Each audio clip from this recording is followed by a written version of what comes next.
The city never truly sleeps, and neither do its secrets. Somewhere in the fog-covered streets of 1940s America, a man walks the fine line between criminal and hero. They call him Boston Blackie, enemy to those who make him an enemy, and friend to those who have no friend. Tonight, you don't need to do anything. Just close your eyes, get comfortable, and let the golden age of radio take you somewhere else. If you're new here, welcome. Hit that subscribe button so you never miss a night of classic radio mysteries. We upload every night, just for you. And we'd love to know, what's your favorite old-time radio show? Drop the name in the comments below, and we'll do our best to bring it to this channel, ready for your next sleepy night. Everything here is calm, slow, and made for rest. No interruptions, no rush. So sit back, relax, and enjoy the show. Thank you. Take care and good night.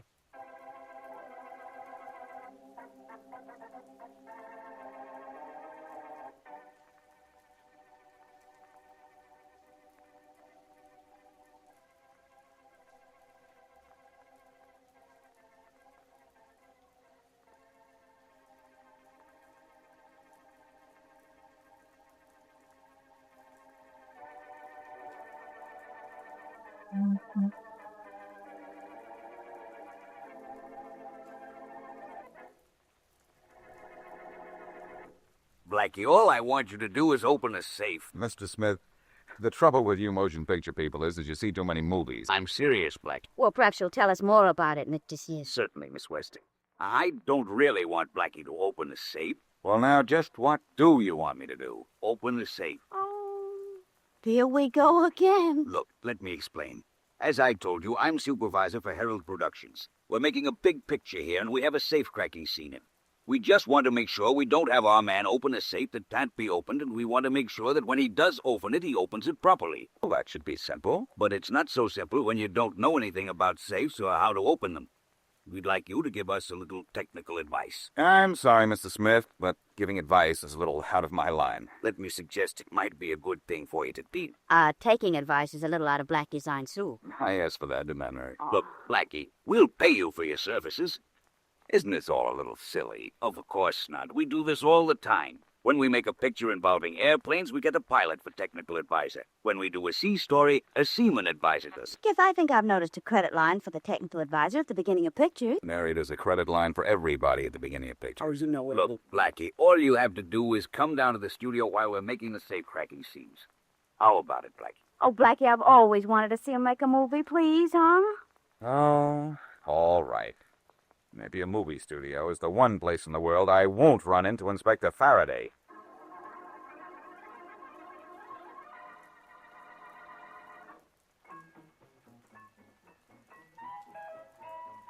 Cash? Beneficial Finance Company has the cash you want for any good reason. Just say the word. Call up. Tell us how much you want and when you want it.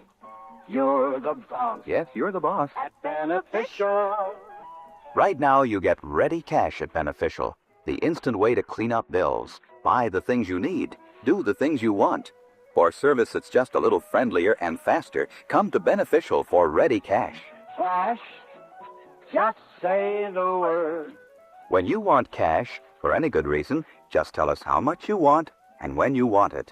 You're the boss. You're the boss At Beneficial. Beneficial Finance Company. And now back to Dick Calmer as Boston Blackie, enemy to those who make him an enemy, friend to those who have no friend.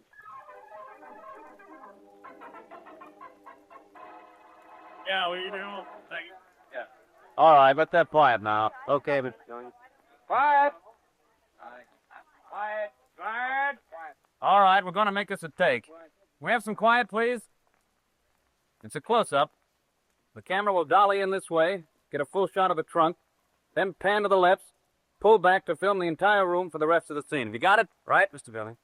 Gladys, you know what you're supposed to do? Yes, of course. Jack here says that Jonathan is coming into the house.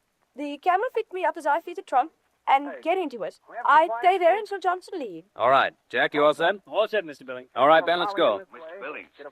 Billings. Oh, Smith, look, I can't talk now. We're set to shoot a scene. Mr. Billings, I brought Boston Blackie. He's right here. Oh? Hello, Blackie. Going to help us out on those safe cracking scenes. Look, stick here for a while, will you? Well, sure. Go ahead with the scene. Don't mind me. I'm here too, you know. And don't mind her either. Oh, Hey. Miss Wesley, Mr. John Billings, our director. How do you do? All set to roll on this, Billy. All right, take it. Wait, everybody. Who was that, Richard Smith? That's Bill Barker, the assistant director. Oh, and the people on the set? The girl is Gladys Ronson, our leading lady. The man is Jack Winters, just a supporting role. The fellow Johnson you'll see in a minute plays the heavy. Light! Say, I think I'm going to like this. Smith, get some chairs for Blackie, Miss Wesley. Of course. I have to have quiet now for a few minutes. This is a take. Scene 122, take 1. Action. Camera. Rollins. What are we going to do if he finds me here? I'll be able to answer that better in about 10 seconds. He's coming up the walk now. Does he have his gun? When doesn't he? There's no back way. How do I get out of here? I'll have my gun on him the minute he comes in the door. Oh, no. No, I don't want any shooting. The trunk. I'll hide in there. Well, you'll have to do something, but hurry. Tell him I've gone. Tell him I was never here. But, Doc, look at this trunk. Hurry. Close the top. Quick.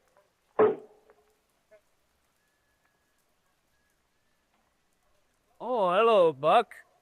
Where is she? Well, if you'll hurry, you can catch her. She left for town about 5 minutes ago, walking. Yeah, that's good. I don't think she ought to go to town by herself. Do you? Not if she can go with you, Buck. Yeah. See you later. All right, honey, you can get out of the trunk now. Honey, get out of the trunk. Gladys. Cut. Up. Excuse me a minute, Blackie. Where's Smith? Oh, yes, Gladys, of course. what's the matter with you? Do you think we have film to waste? Get out of that trunk. Places again, everybody. We'll have to retake Come the on, scene. Gladys, what did you do, Paul? A sleeping man? Come on now, will you? Out. Maybe she can't open it, Mr. Billings. Parker, open up for you, will you? Sure. Gladys, what's the idea? Do you... Billy, she's been shot. I know that. I also know she's dead.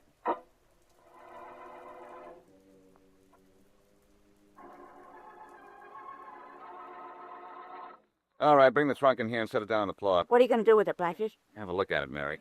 Before Inspector Faraday gets here. Thanks, fellas. I'll open it myself. Must be a bullet hole in it somewhere. I couldn't find one when I gave the trunk a once-over lightly out on the set. Oh, Blackie, what an ugly jackknife. Where'd you get that? A friend of mine sent it to me in hopes I'd cut my throat. Oh, darling. Why are you scraping the lining of the trunk? See if any kind of a gadget was in here that could have fired a gun. No. No, nothing at all. No bullet hole on it. Well, put that knife away, will you? Makes me nervous. I'll put it over here on the table. I may need it later. Don't let me forget it, though. No, I won't. Uh-oh. Look who's coming. Uh-huh, Inspector Faraday, and with Mr. Billings, too. Faraday is probably asking Billings for a job in the movies as a cop, but he won't get it. Why not? Billings doesn't make comedies. Don't worry, Mr. Billings. Give me a half an hour, and I'll find out who killed Gladys Ronson. First, you'll have to find out how she was killed, Inspector. Blackie, what are you doing here? Smiling, Faraday, but just for a few minutes. I'm going to be laughing at you. You two know each other? I'll say I know this guy, Mr. Billings. Like a book. Sure, but Faraday can't read.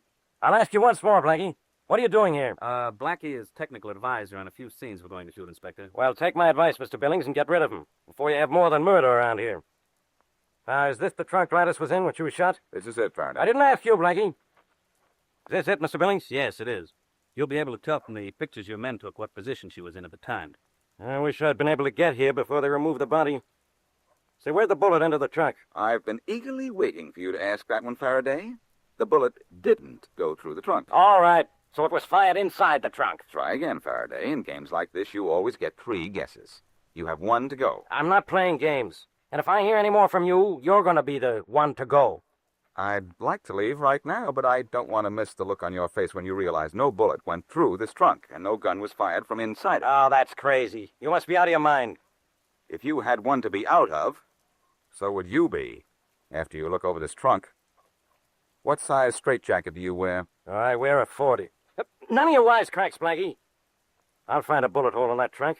So help me, Faraday, there isn't one. I've been all over it. Well, I'll take that trunk to the police lab and we'll give it a professional going over. May I come along, Inspector? No, absolutely not. That's all right with me. Goodbye, Inspector. Goodbye. Aren't you leaving? Sure I'm leaving. Oh, don't just stand there. You're wasting my time. Come on, let's go.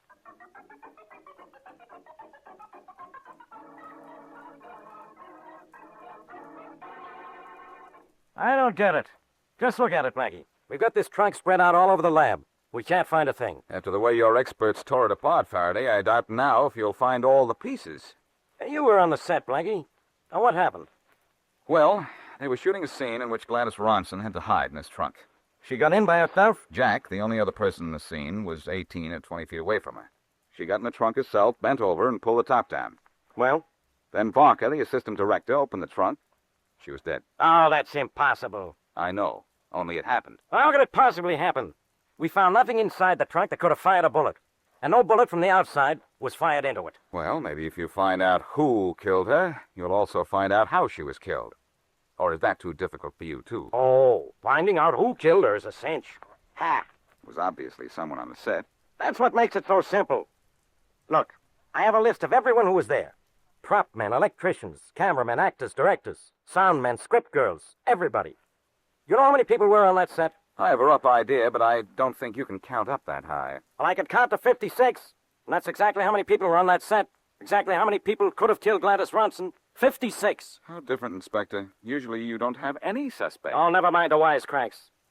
If you're such a smart guy, you tell me who killed her. If you were a smart guy, Faraday, you'd know that when you don't know how a person was killed, or who killed that person, you look for a motive as your clue. Oh, I suppose you know why she was killed. No, I don't, Inspector. But if we can first find out why she was killed, that may lead us to who killed her. And then maybe the killer will tell us how it was done.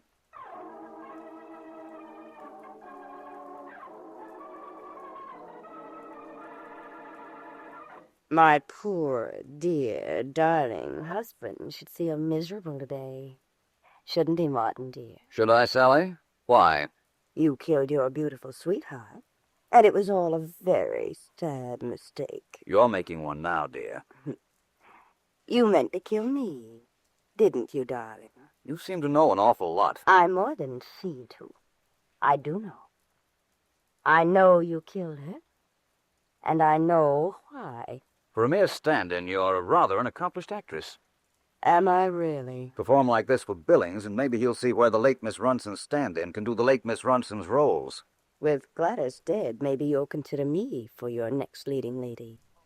Or, with Gladys dead, are you going to desert your millions of fans and retire from the screen? Get out of here.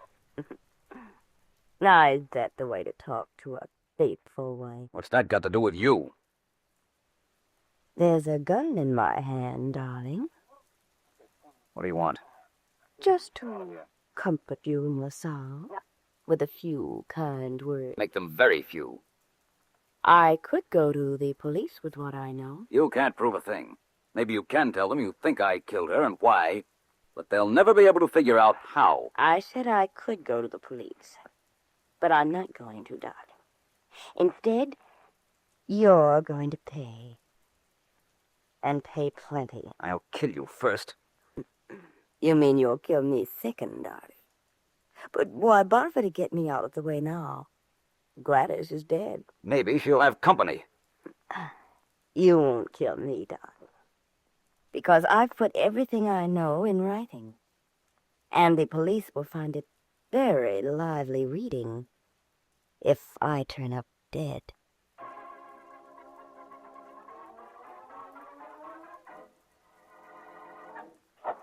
All nationwide claim adjusters present or accounted for. Good. Men, you all know our record for settling nationwide auto claims fast. More than half are settled within 24 hours after notice of loss. 2/3 within 72 hours. That's a speed record pretty tough to beat. Hoskins, front and center. Yes, sir. Yesterday, you delivered a nationwide auto claim check 2 minutes late. Why? It was such a nice day, I thought I'd walk. That's not the fast nationwide way. Yes, sir. All right, man. At the signal, let's move out and top our record. You there, Hoskins. What are you lagging behind for? Well, Well, what's the matter? My track shoe cleats are stuck in the floor. Nationwide noticers, your pet by far. Nationwide, all over Truman, all with the back for you and your car. And now back to Boston Blackie.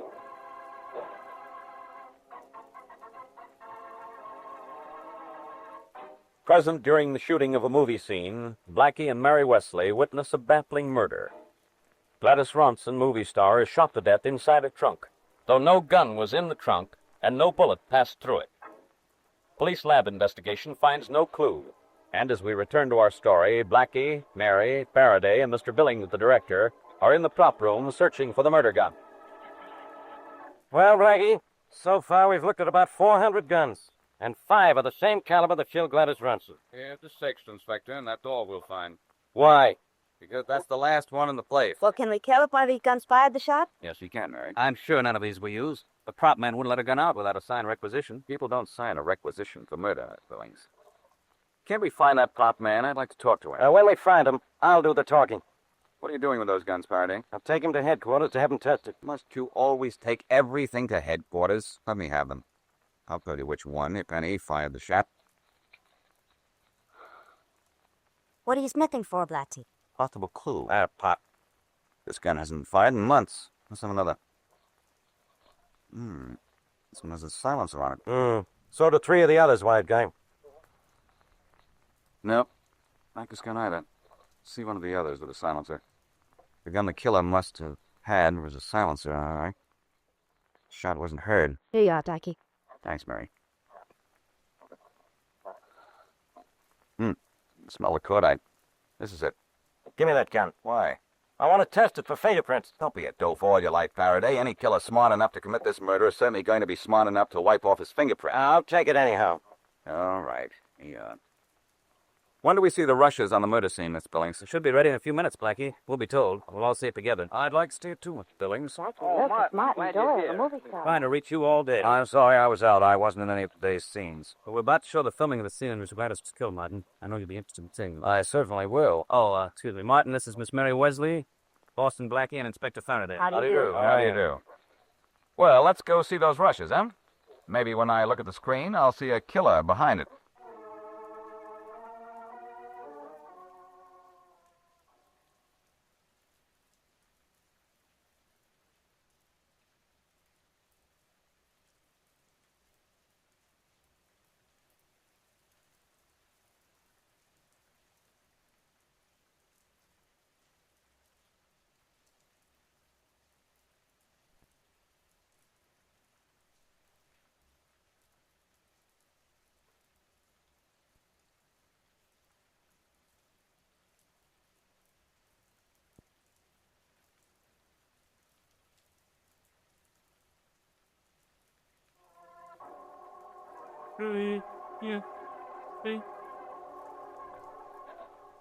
This was through. All right, gentlemen.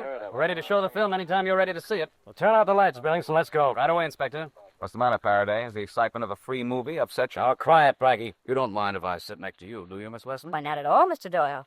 This is the first time I've been to a movie with you, when you weren't on the screen. Everybody ready? Just a minute. Is everybody here? I think so. Let's see. There's Blackie, Miss Wesley, Martin Doyle. Jack Winters, who was in the scene with Miss Ronson when she was killed. Barker here, the assistant director. And you, Billings. I guess we're all here. Turn out the lights, will you, Barker? Yes, sir. All right, operator. Roll 'em. What are we going to do if you force me here? I'll be having less of that bitter in about 10 seconds. He's coming up the walk now. Does he have his gun? When doesn't he? No, back way. How do I get out of here? I'll have my gun, and the minute it comes in the door. Oh, no. No, I don't want to shoot. The trunk. I'll hide in there. I'm out to do something, but hurry. Tell him I got. Tell him I was never here. But don't look at this trunk. Hurry. Glue at the top. Quick.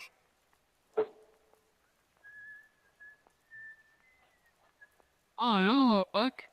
Where is he? If you hurry, you could catch her. She left child about 5 feet. I don't know. Barker, sit on the slide. What's the matter here? Inspector Faraday.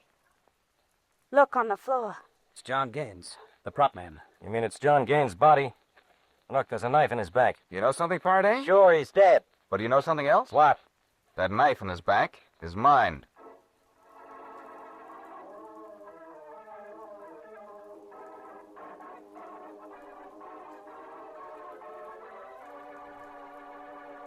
Here's the script of the movie we're making, Blackie. I don't understand why you want to look at it. There are a lot of things I don't understand, Billings. Well, you know why John Gaines was killed in the filming room and what he was doing there? I do know that much. The murder gun was taken from the property room. Maybe Gaines saw it being taken or being brought back. In either case, he was marked for murder. See. But Blackie, he wasn't in the filming room when we started the picture. No, he must have come in during the filming. See Faraday. Or if that wasn't the reason he came in, his killer thought that was the reason. You know who his killer is? Gladys Ronson's killer. But knowing that still isn't any help. But the only thing I do know so far is that instead of having 56 suspects, as we had at first, now the suspects are narrowed down to the people in the filming room. Well, that's Barker, Jack Winters, you, Miss Wesley, Martin Doyle, and myself. And Faraday. Where's Faraday now? Questioning Barker, Winters, and Doyle. Blackie, who do you think killed Gaines? Tell me which one of those three killed Gladys and later picked up my knife, and I'll answer that. Where in this scenario will I find the scene in which Gladys was killed? Let's see. Around page 82. But I don't know what good looking at the shooting script will do you. I know the murder wasn't written into it, but you never know where your next clue is coming from. Oh. Yeah, here's what I'm looking for. Find anything? No, not yet. Say, here's something. Hmm? The script is marked long shot, and you did the whole scene close up, didn't you? That's right, we did. Did that involve any major changes in your plans for shooting the scene? No, nothing serious. The camera setups were different, of course, and instead of using Miss Ronson's stand-in, Sally Green, we had to use Miss Ronson herself. Those are the only changes, huh? Yeah, that's all we Say, had. wait a minute. That gives me an idea. Something we don't have is a motive for Gladys Ronson's death. Maybe she was killed by accident. What? I mean, someone who didn't know Miss Ronson was getting in that trunk fired at what he thought was Sally Green, her stand-in. They'd be dressed alike. Now, who didn't know that change had been made? All of us knew Blackie. Barker, Jack Winters, Johnson, Gladys, Sally. All of us. Are you sure everybody knew? Everybody on the set. Everybody on the set. Thanks, Billings. That's all I want to know.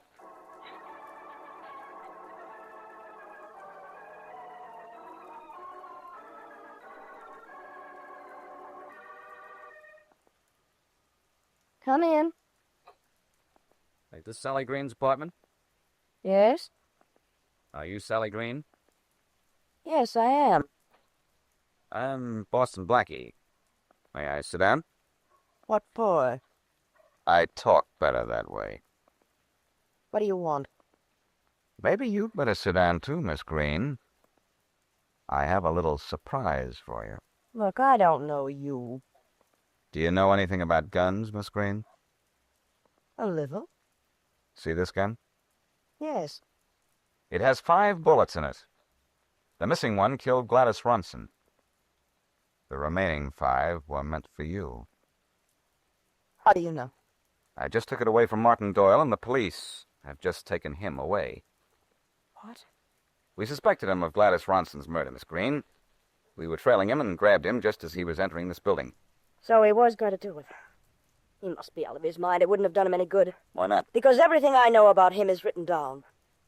If he'd killed me, the police would have known he'd killed Gladys Ronson. And why? Yes. Why did he kill Gladys? Because he thought he was shooting at me. And why did he want to kill you? That's all in the note I prepared for the police, just in case. Well, maybe I don't look it, but I can read. Let's see that note. I don't have it with me. I gave it to Martha Dale, a girl in the wardrobe room. You can get it from her. Well, can you tell me now just, say roughly what's in the note? Sure. Martin wanted me out of the way so he could marry Gladys Ronson. Oh, then you're his wife. Yes, I'm his wife. And I wouldn't let him go. The whole story is written down. It was to be used only in case he killed me. But he tried to kill me, and that's just the same thing. What are they going to do with him?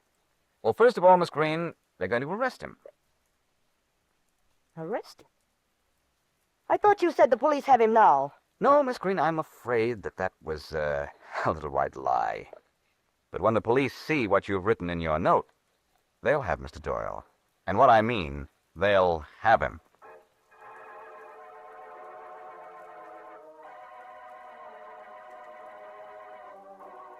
Just a second. All right, let's have some quiet now. Quiet! Quiet! Quiet! All right, everyone. This is a take.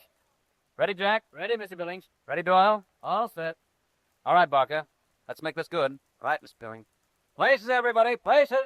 It's the take. Hello, Billings. Oh, hello, Blackie. Well, will you hold it? We're just about ready to shoot a scene.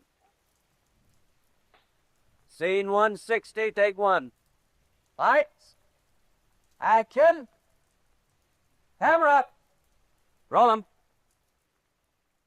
I've got to hand it to you, pal. Don't hand it to me, Harry. Hand it to law and order, and to the decency of human beings, who will not allow men to destroy for selfishness and greed. But it takes men like you to preserve the things we live by. Harry, I shall always fight for law, for the right of a man or woman to live life in his own way, by his own choosing. It's too bad there's no punishment worse than death for one who takes the life of another. Very corny speech, Doyle, that maybe we can give you what you want. Hey, what goes on here? What's the idea, Blackie? You've ruined the whole scene. Sorry, Billings, I just couldn't listen to this guy Doyle any longer. Blackie, what are you trying to do? Get into pictures? This is a picture you can get into, too, Faraday. And here's the birdie you can watch. What birdie? Doyle here. He's the one you want for the murder of Gladys Ronson and John Gaines. He doesn't know what he's talking about. But your wife knew what she was writing about. My what? I'll spell it for you, Doyle. W-I-F-E. And that spells the N for Y-O-U.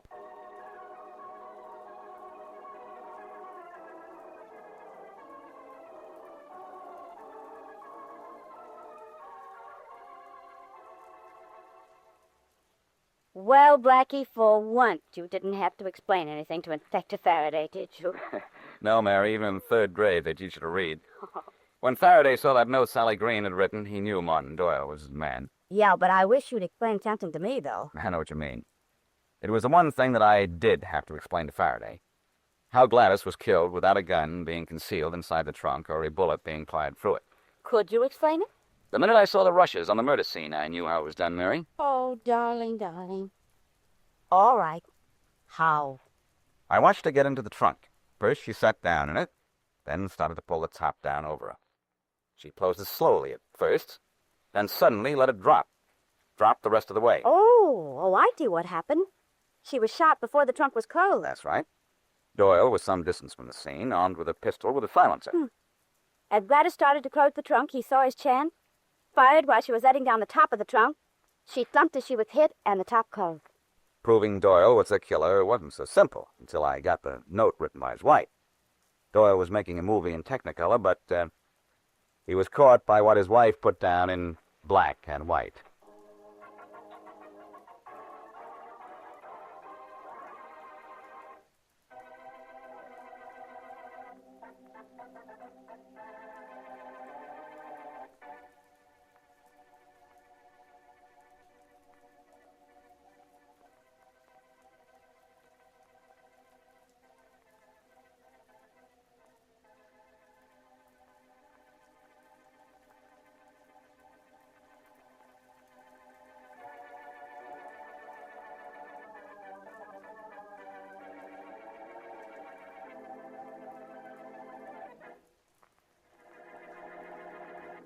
Comfortable, Mary? Mm-hmm. Very. Is the time yet? Yeah, a minute or two. Swell apartment my friend Charlie Kingston has here. Yeah, it was nice of him to let us borrow it, so it's you television. Imagine seeing Inspector Faraday on a television screen. One of the nicest ways of seeing Faraday, you know. So near and yet so far away. Turn it on, Blackie, will you? Okay. Yeah, let's see what this little knob does. Well, screen's lighting up. Edison and Blackie, wonderful team. Ooh. Hey, I see something on the screen. Yeah, so do I, but it's a little blurred. They must be televising Faraday's mind. I think it needs a little sharper tuning. The set or the mine? Both. Hey, that's better, isn't it? Much. Oh, Blackie, there's Faraday. Yeah, I see him. And three other men around the table. Well, inasmuch as they're broadcasting civic forum, that's as it should be. You know, our friend the inspector seems a little nervous, doesn't he? Because he's hitting the water pitcher? Uh-huh. He probably read somewhere that all speakers drink a glass of water before they go on. Well, the other members of the forum must have read the same thing. No, that's far from the television studio, Mary. You know, Blackie, it's hard to realize that here we are sitting at home, watching and listening to something taking place miles away. Don't you think television's wonderful? Oh, I don't know. They'll never replace the horse. You know, I think it's about time you told me I was wonderful too, Blackie. I don't think you will ever replace the horse either. Hmm. Hey, I think that's Inspector Faraday. Yeah, now it's his turn to speak. I'll turn the radio pod on. Oh, good. This is going to be fun. And now, we continue our roundtable discussion by presenting an outstanding civic leader, Cyrus Baxter. Oh, it's not Saturday after all, so I turn it down. Oh, let's hear what Baxter has to say. I think Faraday should follow him. He's sitting next to him. Mr. Baxter seems to be a bit thirsty, too. Well, he finally put down that water glass. Now maybe he'll... Ladies and gentlemen, I have come here tonight for a specific purpose. Make accusation against one of... Hey, what's happening to him? He's grabbing his throat. He's choking, Mary. Look, he's falling back right into Faraday's arms. Which means that somebody laid a murder right in Faraday's lap.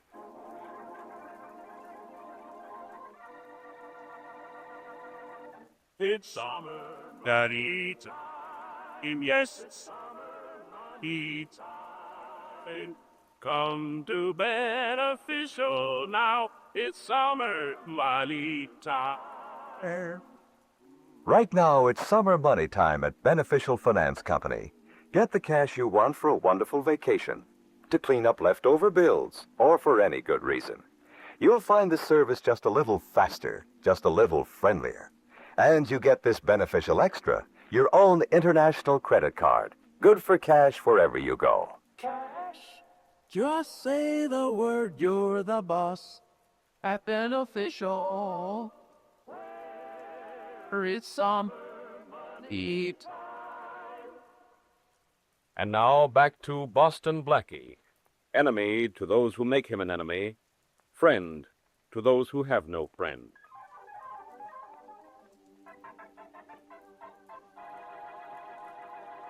There's Faraday over there with the police photographers, Mary. He looked awful worried, Blackie. He looks confused, but then he always does. Well, darling.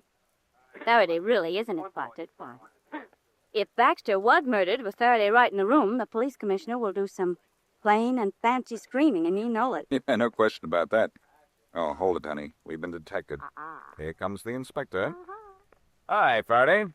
Blackie, before I do anything else, I've got one thing to say to you. Get out of here. Hello, Inspector Faraday. Hello, Miss Wesley. I'll make that two things, Blackie. Get out and stay out. Oh, if I get troubles. I know. I saw you by television. You photographed badly. I'm not talking about that, and you know it. Cyrus Baxter was standing right next to me when he was murdered. Then he was murdered, huh? Why did you do it, Faraday? What do you mean, why did I do it? I didn't kill him, Blackie. Now beat it. Sure, Inspector. Did you find out yet what poison was used? Poison? Who said it was poison? How could it be poison? I drank from the same pitcher of water. So did everybody at the table. We weren't poisoned, were we? Oh, I don't know. How do you feel, Inspector? I feel great. I feel like throwing you right out of here. Oh, Blackie, why don't you stop, darling? Inspector Faraday had enough. I'm sorry. Say, Inspector, Baxter was just about to accuse somebody of something when the poison hit him. Who said it was poison? I told you it couldn't be poison. Excuse me, Inspector Faraday. The medical examiner just finished with the body. He said to tell you Baxter was poisoned by the water. He won't be able to identify the poison till after the autopsy. Okay. Oh, Blackie, beat it. I'll take it from here alone. I'll go, but you won't be alone, Inspector. There's a person heading this way right now with purpose in his footsteps and you in his mind. Do you know him, Inspector? That's Rex Daniels. He was secretary to Mr. Baxter. Inspector Faraday, I've got to talk to you for a moment. Not now. I think you'd better listen to him, Faraday, and now. Nobody tells me what I better do. What do you want, Daniels? Inspector, I know what Mr. Baxter was going to say when he fell dead. I helped him prepare the indictment. What kind of an indictment was that, Daniels? Who are you? Oh, he's Boston Blackie. Who is Baxter going to indict? A man named Thomas, Ralph Thomas. Mr. Baxter was going to expose him to the forum members. Yep. We knew he was farming out city contracts, costing the taxpayers additional money. Thomas, huh? Hey, we all had dinner at his house tonight. Who's all, Inspector? Well, me, Baxter, Ralph Thomas, and then the... And I, Inspector Faraday. Yeah, and you too, Waters. Waters, huh? What do you do? Shut up, Blackie. Mr. Waters has political connections. Very good one, too. Oh, I remember you, Mr. Waters. I saw you on our television set. Yes, I was scheduled to speak before the unfortunate accident. It wasn't an accident. It was murder. Somebody wanted to keep Baxter quiet. Faraday, you say you had dinner at Ralph Thomas's house? Yeah, 4 of us. Baxter, Mr. Waters, Thomas, and I. Hey, Thomas could have poisoned Baxter then. And have the poison take effect at exactly the right moment, Faraday? I don't think that happens, except in books. So you don't think it happens? Well, who cares what you think? I'm going to go to work on Thomas right now. Are you sure Baxter was going to accuse Thomas, Daniels? Of course I'm sure. Well, you're giving us selection, Inspector. That's all I wanted to be sure of. Come on, Daniel. Yes, sir. Thank you, Inspector Faraday. Thank you very much. I was very fond of my employer. Yeah, I know. Wait a minute. Do you figure to step into his job, Daniels? Well, I hadn't thought about it much, but I guess I am the only one who could handle it right away. That's all I wanted to know. You can go now, but I'll be seeing you. And you too, Waters. Goodbye, Inspector. We'll be seeing you, Faraday. Hey, does anybody remember I'm still here? See that you stay here, and keep Blackie with you. I'm going to see this Ralph Thomas. That's right, Inspector. Between the two of us, we'll make him talk. Yeah, he's going to talk between the one of us, and that means me. And it also means you're going to keep away from his house. Far away, you got that? So long, Blackie. Goodbye, Inspector. Oh, Miss Wesley, I'm sorry. Goodbye. Goodbye. Come on, Mary. Would it be impolite to act queer, too? A phone booth. I'm going to call this Ralph Thomas and arrange to meet him before Faraday can get to him. Oh. And the subject we'll discuss when we meet will be another man's poison.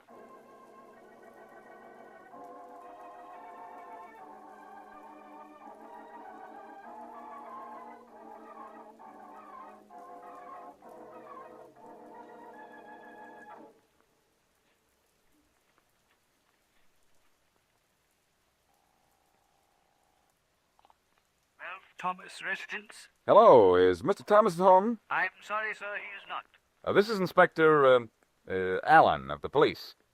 Did you serve the dinner at Mr. Thomas's house tonight? Why, yes, Inspector. Of course I did. I just wanted to be sure it was you. Tell me one thing. Who cooked the dinner? I did, sir. It's one of my duties. Was anything wrong? I don't know yet. Tell me this. Did everyone at the table eat the same food? Oh, yes, sir. And every bit of it, too. If you'll pardon me and there's nothing else, this is my night off, and I was just about to leave the house. One thing more. Do you know where Mr. Thomas is? This is his bowling night, sir. The Academy Alleys. You might find him there. Thank you very much. Goodbye. I'm in luck, Mary. Oh, yep, Blackie, what? Yes, Mary, Mr. Thomas has gone bowling, and the chance to see him alone is right down my alley.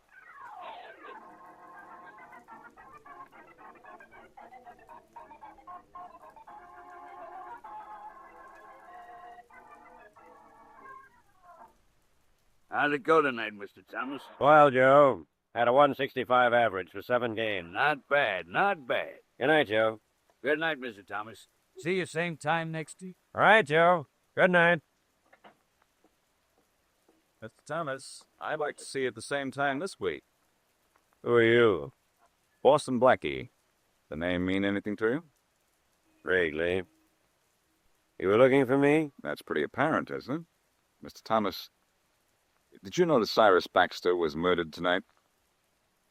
No, I didn't. How did it happen? You don't seem very upset. Well, there isn't much difference between life and death. It's the presence of one because of the absence of the other.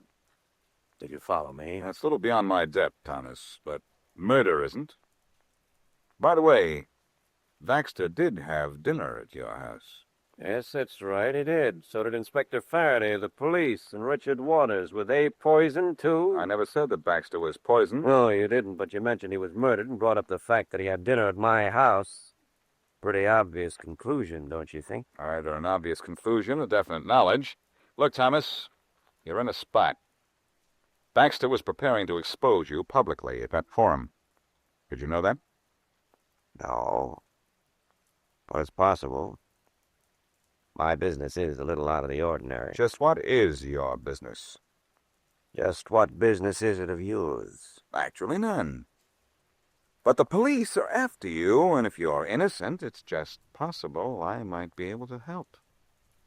You don't think I poisoned Baxter? No, I think you're too smart to do that. But come to think of it, this had to be a pretty smart stunt. What are you talking about? 4 men had dinner together, and later 3 of those men drank from the same water pitcher. The water was poisoned, but only 1 man died. That's a pretty good trick. Tell me how it was done. Maybe you'll tell me. First of all, did all 4 of you eat the same food at dinner? Identical. Cream soup, roast beef, boiled potatoes, lima beans. Dessert coffee. Baxter had no coffee. Is that important? You know it's not. Who prepared the dinner, Thomas? Jones, my butler. He's a very good cook. I talked to him earlier. I understand he has the night off. Will he be home later? I think so. He has an apartment over the garage. Generally in by midnight on his night off. I think I'll go to see him. Maybe your butler will open the door to a solution of this case.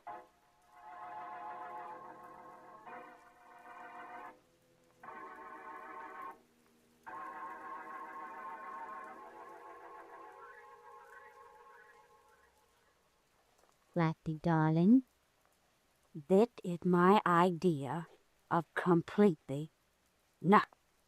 How can you say that, Mary? Oh, that's easy. I'll show you. Blackie, darling, this is my idea of completely nothing. See? We're on the trail of a killer, gal, en route to what may turn out to be a killer's quarters in yon garage. So suppose we find the butler. Then what? Then we... Shh. What? Somebody's following us. Get into these bushes, quick. Well, all right, but I don't hear any... Hey, I do hear footsteps. Keep out of this, Mary. I'll handle him, whoever he is. Wait here. Blackie! I mean, wait here quietly. I'm gonna grab him. And, baby, when I grab somebody, they stay grabbed.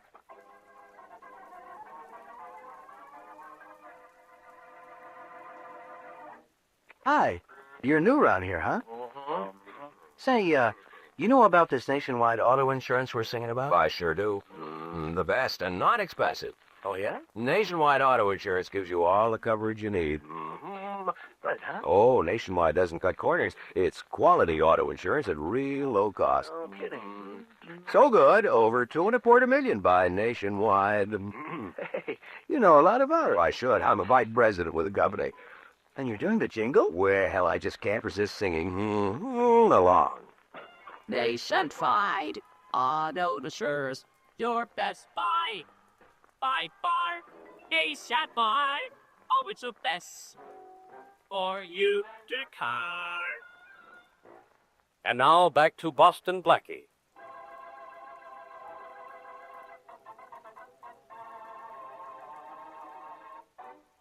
While Blackie and Mary Wesley were watching by television, Cyrus Baxter fell dead in the television studio, just as he was about to indict Ralph Thomas, political lobbyist.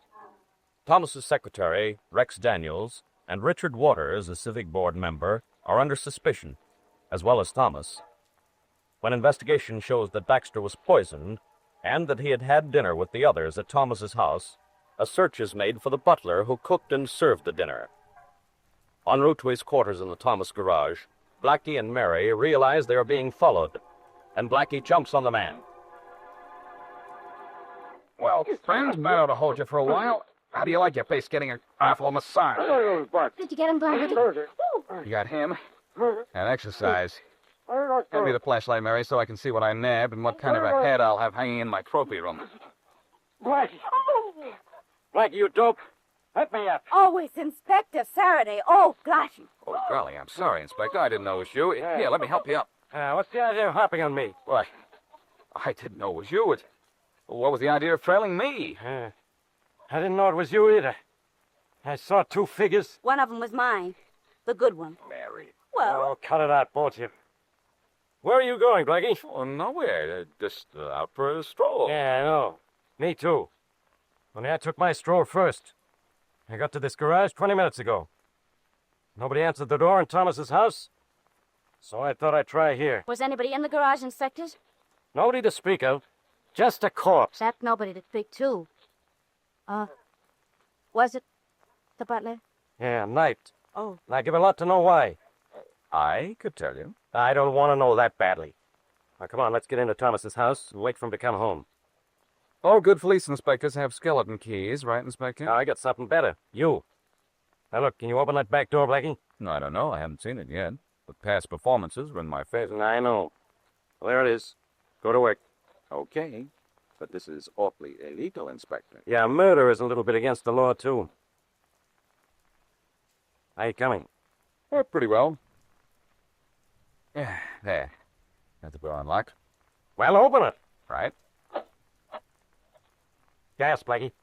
I smell gas. Keep out of the way, Mary. Come on, Inspector. Put your handkerchief over your nose and come on. Okay, I'm with you. Break that window, Inspector. Third. Okay. Put your flashlight on it so I can see what I'm doing. Right. Right over here. Okay. Hey.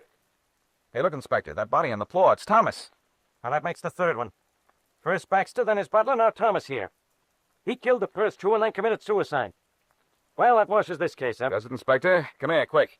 Now, what is it, genius? Nothing that you'd be interested in, except Thomas isn't dead. We broke in here just in time. Not dead, but he's got to be dead. This room was loaded with gas from that kitchen range. Not too loaded. Whoever did this might have wanted it to look like suicide, but didn't stuff the cracks under the doors, and we broke in time to save Thomas. Look at this bump on the back of Thomas's head. He got it when the gas hit him and he fell off that chair. He could have gotten it when somebody hit him, turned on the gas, and left him here. That's what you think. As soon as Thomas revives, I'm taking him to headquarters and booking him for murder. Go ahead, but get an apology ready, kid. You're going to need it when it turns out that Thomas is innocent.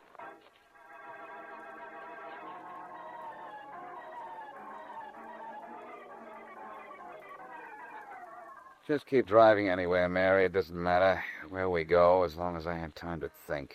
Is that time to think out loud? Yeah, I suppose so. Mary, would Thomas be clever enough to fake an attack on himself, hoping to throw us off a track? Well, what would he hope to gain, Blackie? Maybe hope to throw suspicion on somebody else. Ralph Waters or Rex Daniels, Baxter's secretary. I mean, he figured you'd break in time to save him. Maybe. What bothers me, too, is that poisoning of Baxter. Faraday tells me there was poison found in the water that everybody at the Forum drank. Yet it affected only Baxter. Now, how can that be? I don't know. Would finding a motive help you, Blackie? No, not in this case, Mary. Everybody had a motive. Don't they always in mystery stories? Invariably. Only mystery stories generally wind up with a solution. I'd like to know what this one is. You'll find it, darling. I know you will. That line came out of the same mystery story. Hey. Well, let's go to work. Suppose you drive me to Ralph Waters' house, and as the dog said when he went flea hunting, we start from scratch.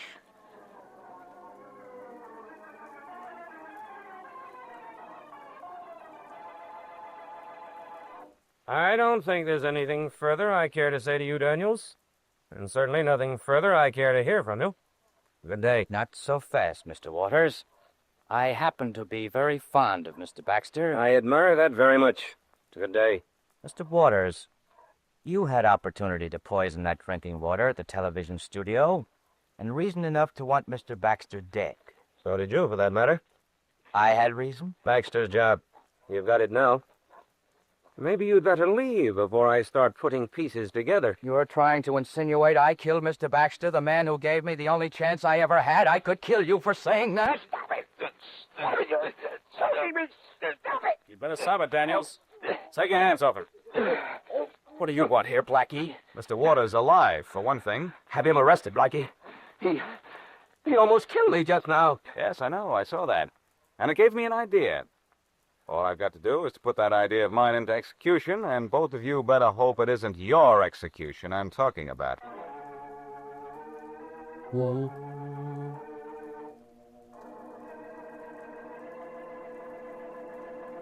Lights hurt your eyes, Thomas? Too bad. Go on, talk.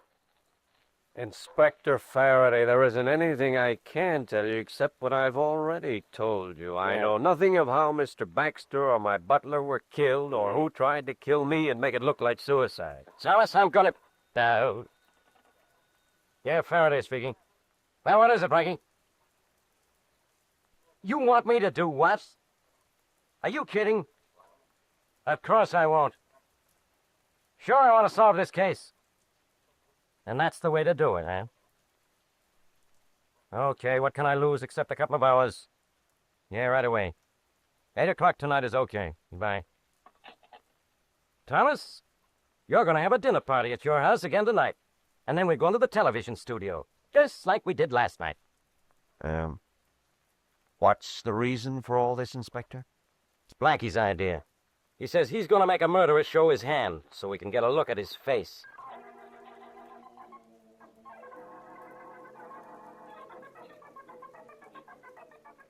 Gentlemen, as you know, Inspector Faraday, Mr. Waters, Miss Thomas, and I have just come here to the television studio from a dinner where we ate exactly what was served at the dinner last night. This farce is a little late in getting started, isn't it? That's what I Maybe, Mr. Waters, but the ending is worth it. Come on, Blackie, come on, do something.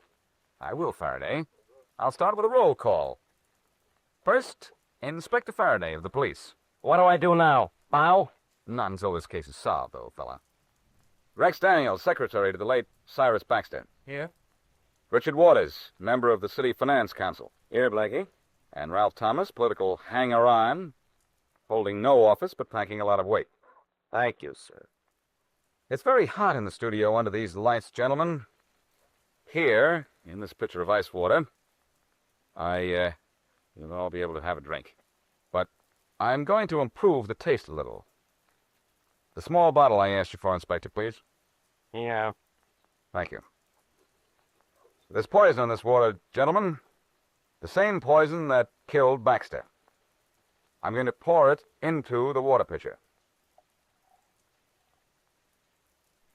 And now I'm going to drink a glass of the water. See, Billy, boy. There. Now, here's a glass of water for you, Waters. For you, Thomas. And for you, Daniels. And for you, Faraday. Okay. Now, I want all of you to drink the water together. Come on now. 1, 2. No, I can't do it. I can't. I tell you, I can't. Drink it, Daniels. At the count of 3. 1, 2. I won't do it. It's murder. It'll kill all of us. I drank it, Mr. Waters, remember? Sure, you drank it. But you took an antidote at dinner. You had it in your coffee, and you wouldn't serve coffee to any of us. He's trying to murder us all. Don't let him. I'm going to get out of here. I won't drink that water. Grab him, Faraday. He's your murderer. Richard Waters.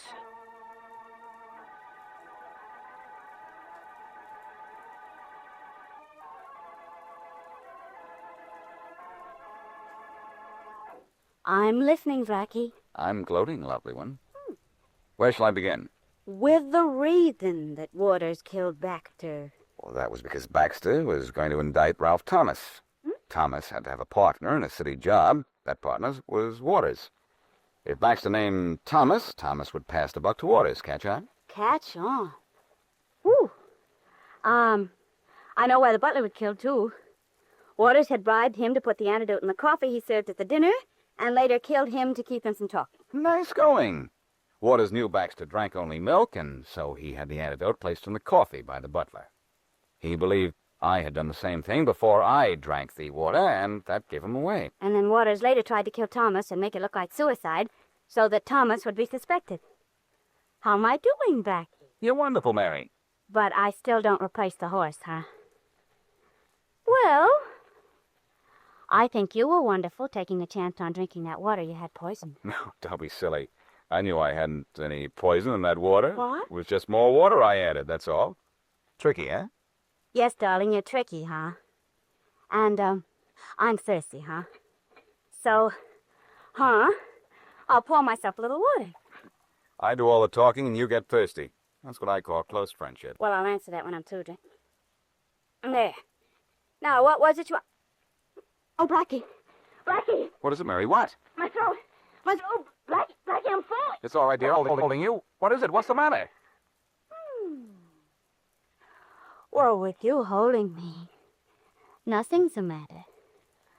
I'm a little twitchy too, darling.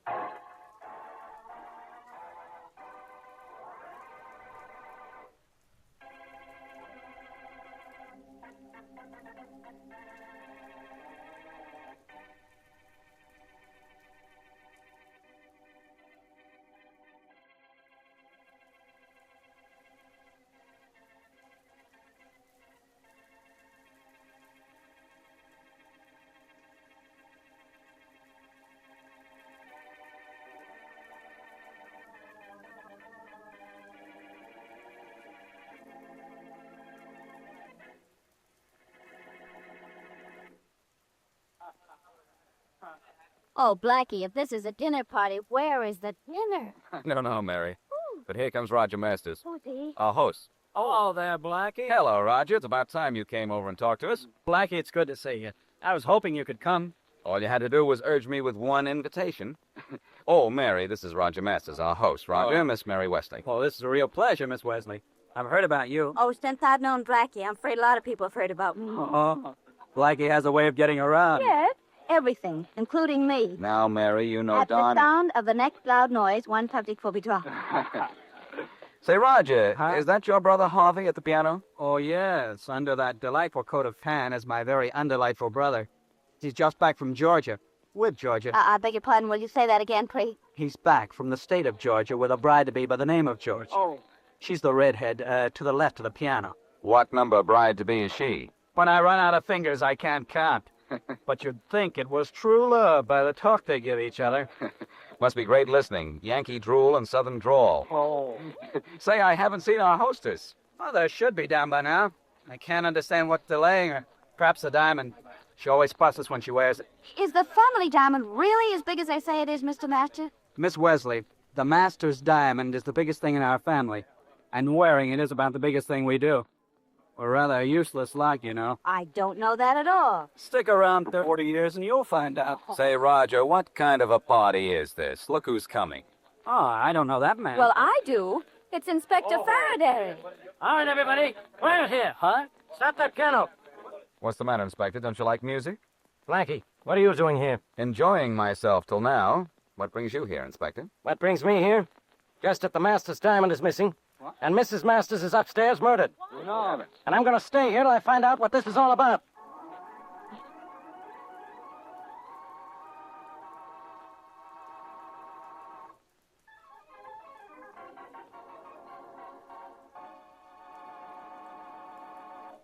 Hey, Lemmy, when's the stonecracker coming? Joe'll be here pretty soon, Pete.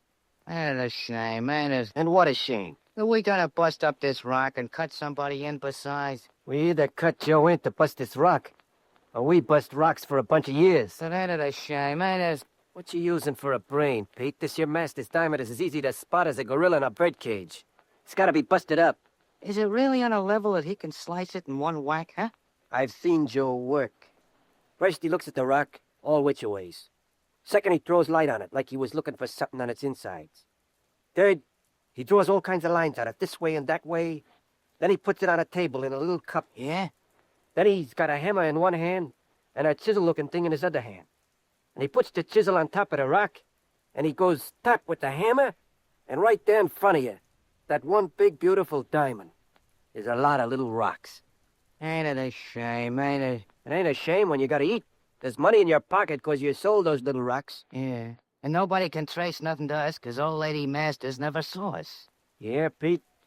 We did this one right.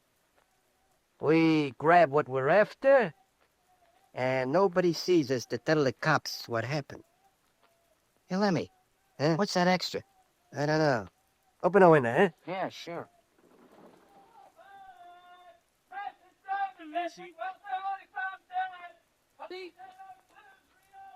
Hey, Lemmy, do you hear that? Hear it, it's shouting at me. Close the window, quick. Yeah, sure. Yeah, this is bad. The dame's croaked, huh? Pete, we gotta do something. Yeah, but what, Lemmy, but what? I don't know. I gotta think. They'll get us for murder, Lemmy. Unless I get an idea first. I gotta.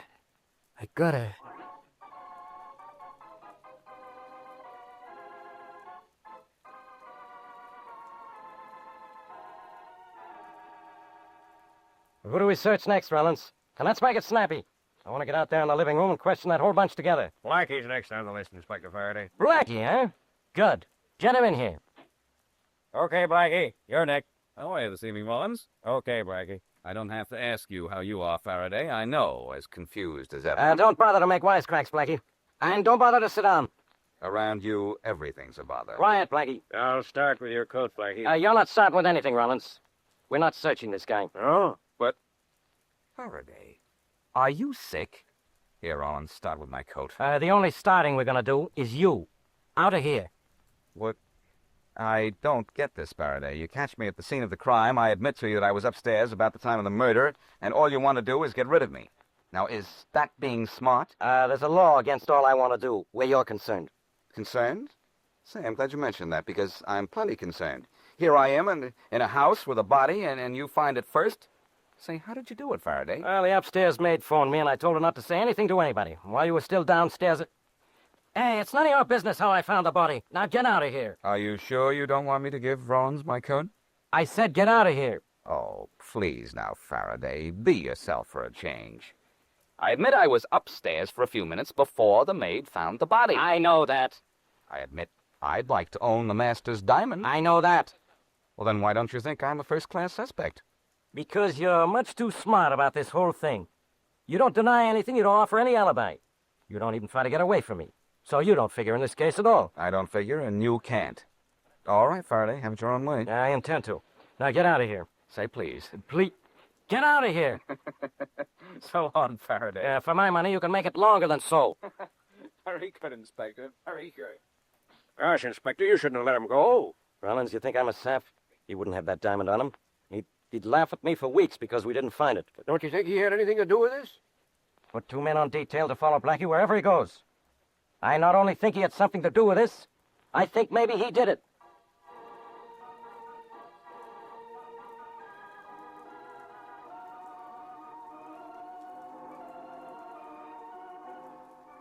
Oh, for once, Mary, I really enjoyed just sitting here in my apartment and not even thinking about murder.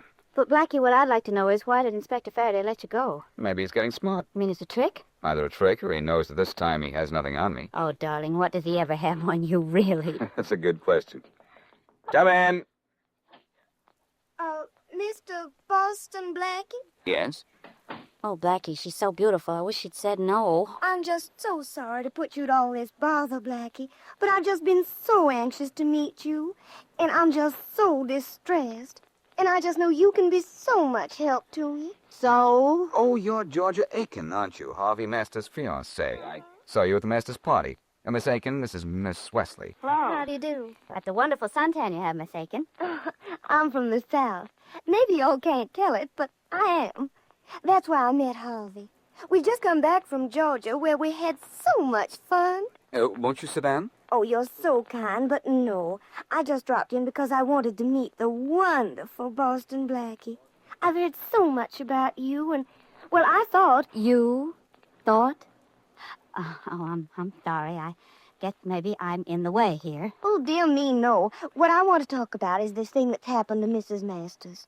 And I'm afraid it's going to mean trouble for poor, dear Harvey. For Harvey? Why? Well, the police will find out he inherits all his mother's money. But what about his brother Roger? All of it goes to Harvey. He said so, and he ought to know. That's one reason he made up with his mother. Well, I don't think there's anything to worry about. The police believe that Mrs. Masters was killed by whoever stole the diamond. I don't think they'll ever suspect Harvey. But they'll find out so much more about Harvey when they begin to investigate. He and his mother hated each other. He's going to be in so much trouble when these things get out.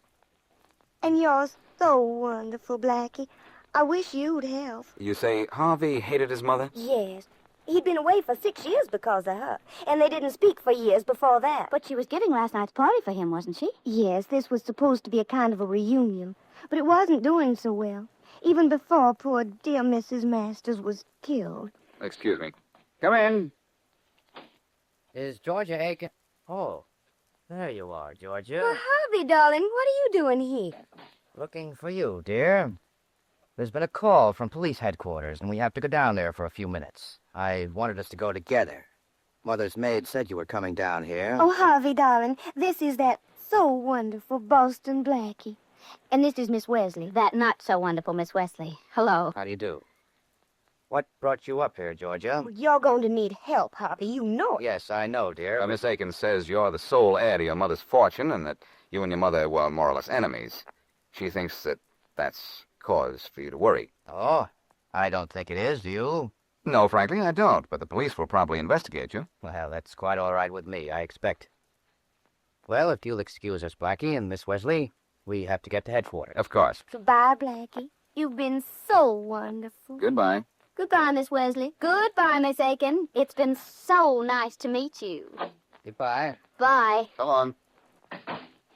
Harvey, darling, are we really going to police headquarters? Listen, you. Harvey, darling, you're hurting my arm. What's the idea? Who told you to go to Blackie about me? I only want to help.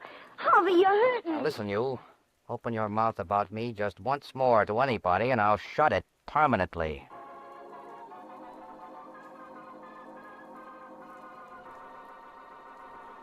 And now back to Boston Blackie.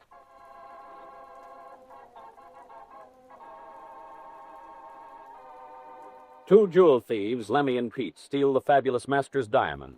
When Mrs. Masters is later discovered dead, police believe she was killed by the robbers, despite the fact that she had had a long-standing quarrel with her son, Harvey, recently returned from the South with his fiancée, Georgia Aiken.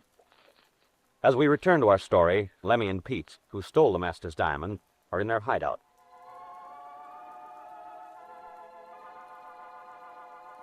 Oh, Lemmy, ain't you got an idea yet? Get up, will you, feet? How could I think when you talk to me all the time? But, Lemmy, when they find us with a diamond, they'll get us for killing that Masters dame. Wait a minute. I got it. Yeah? What are we gonna do, huh? Get rid of the diamond. What? After going to all that trouble to grab it? Oh, Lemmy, no. The only way to duck getting wrapped for murder. Gee, Lemmy, and that diamond was gonna net us a pile of dough. Wait a shame, ain't it? I know exactly how we can get rid of it, too. I guess that's good. But it's such a beautiful hunk of ice. Ain't it a shame, ain't it?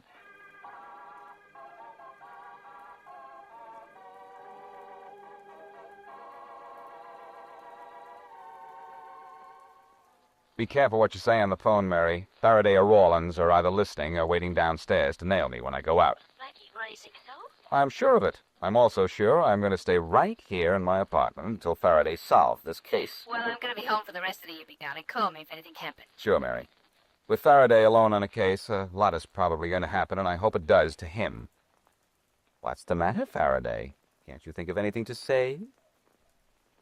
Well, I guess the inspector is downstairs, after all. Oh, there's the door, Mary. I'll call you later. All right. Night. Night. Come in. I thought you were in the building, Faraday. That telephone line was as open... Well, who are you? Name's Lemmy. You Boston Blackie, huh? I'm Boston Blackie, huh? You got the right joint, all right, kid. Come on in.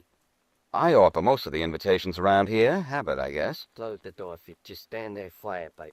Yeah, sure, Lemmy. We got a little favor to ask you, Blackie. How little? Oh, it ain't gonna be no trouble to you. Just a little delivery job, that's all. Delivering what to whom? And just how many years in jail will it involve? How about making sense? Okay. The Master's diamond. Does that make sense? Properly handled, that can make dollars. Well, it can't be handled. It's too hot. You have the Master's diamond? Yeah, my pal has a gun in it, and in a couple of minutes, we ain't gonna have the diamond no more. You're gonna have it. I'd rather have the mumps. Come on, take it. Here. This is a fine thing. I get held up and forced to take something. Now that I have the diamond, what? Get going.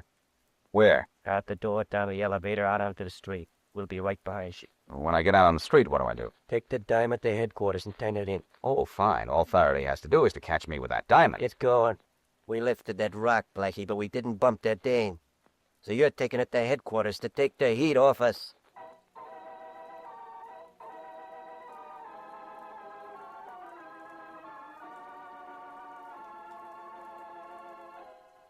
You see, Rollins, the chances are Blackie's got the diamond and will try to sneak it out of his apartment. And that's why we're waiting here for. Now, if he's on this elevator, Rollins, you grab him. Right, Inspector. Here's the elevator. Now get ready. All right, Blackie, stand right where you are. Come on, Pete, let's be going. Faraday, well... Hold on to him, Rollins. Oh, hold on to him, Rollins, for what? The Master's diamond. Faraday, quick, grab those two guys going out the front door. I'm not interested in anyone but you. Don't be a sap, Faraday. Grab them, quick. I don't want them. All I want is you. With the Master's diamond in your pocket. It's not in his pocket, Inspector. Because I just took it out. So, you stole the diamond and killed Mrs. Masters, huh, Blackie? Faraday, you're under delusions. Maybe. But I bet you'd like to change with me. You're under arrest.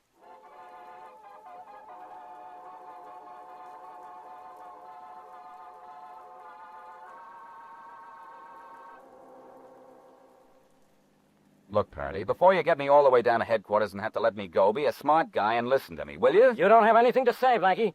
I caught you with the Master's diamond, and that's that. Well, go ahead and tell me. I need a good laugh. Well, laugh at this, then. Those two guys who stepped out of the elevator with me and beat it out the front door when you and Rawlins held me up gave me the diamond. You expect me to believe that? I don't expect anything of you, Faraday. But if you'll send out an alarm for a couple of guys by the name of Lemmy and Peep, you can get a confession out of them. I'll give you the description. I suppose you think these two guys killed Mrs. Masters, too. No, as a matter of fact, I'm sure they didn't. That's why they brought the diamond to me. I was supposed to deliver it to you. Okay. When we get to headquarters, I'll send out a general alarm, pick these guys up. Why take me to headquarters, then, if you believe I didn't steal the diamond? Because I want you to see me work. I've got an angle on the murder that doesn't include you. I feel sort of slighted, as a matter of fact. Who are you after? Roger Masters, one of the victim's sons. What's his motive? Money. He's his mother's sole heir. It's that simple. It's not so simple as you think, Inspector. I heard Harvey Masters was the sole heir. Oh, well, I read Marilyn Masters' will just a little while ago. She cut off Harvey without a cent. Well, in that case, maybe we ought to go see him. That's a pretty good motive for murder.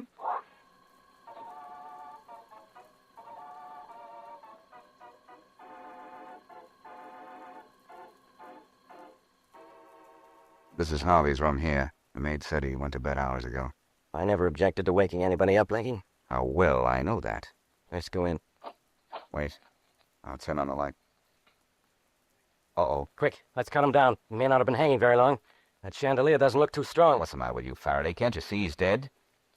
Yeah, I guess he is. Well, this ought to prove three things, Faraday. What? My friends Lemmy and Pete didn't kill Mrs. Masters. Rogers didn't kill her. But Harvey here did. Too bad it doesn't. It doesn't? Then why would Harvey commit suicide? Look closely, Faraday, and you'll see that he didn't. He's been murdered. Huh? That stool there, look at it. It's only a foot high. And Harvey is at least 2.5 feet or 3 feet off the floor. Hey, you're right. I'm going to grab Roger Masters. He killed his mother and now his brother. And I'm arresting him before he kills somebody else.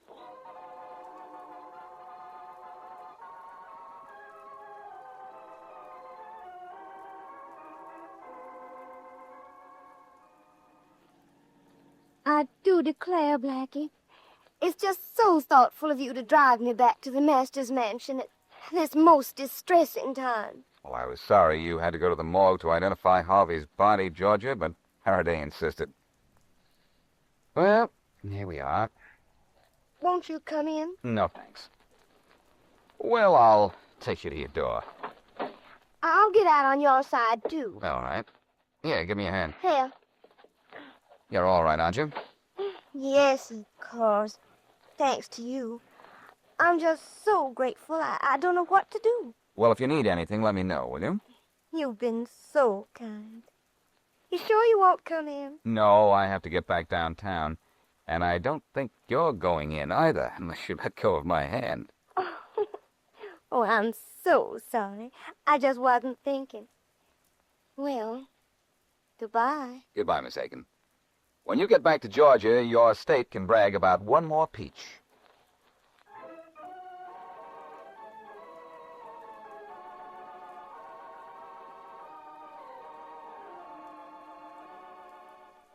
Well, well, how is the so wonderful Boston Blackie? Oh, cut it out, will you, Mary? But Georgia thinks you're so wonderful, and I think you're so wonderful, too. Well, that's fine. Don't you want me to think you're that wonderful, Boston Blackie? Do you have to like me with an accent? Stop it, will you? I'm trying to think. About Georgia? I can remember her without thinking. That's what worries me. Say, when did I pick this stuff up? What stuff? This tan powdery stuff on my fingers. Well, let's see it. What is it? What? It's makeup. Makeup. I think the shade is suntan. In fact, I'm sure it is. That's funny.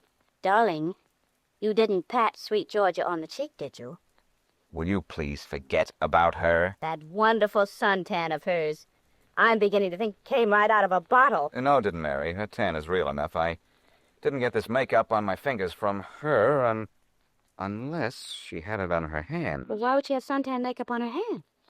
That, sweetheart, is a wonderful question. Would it be just as good as it would be if I said it with a southern accent? Southern, western, or Yankee. The accent around here is on murder. Pardon me, I'm going to see Miss Georgia. The state?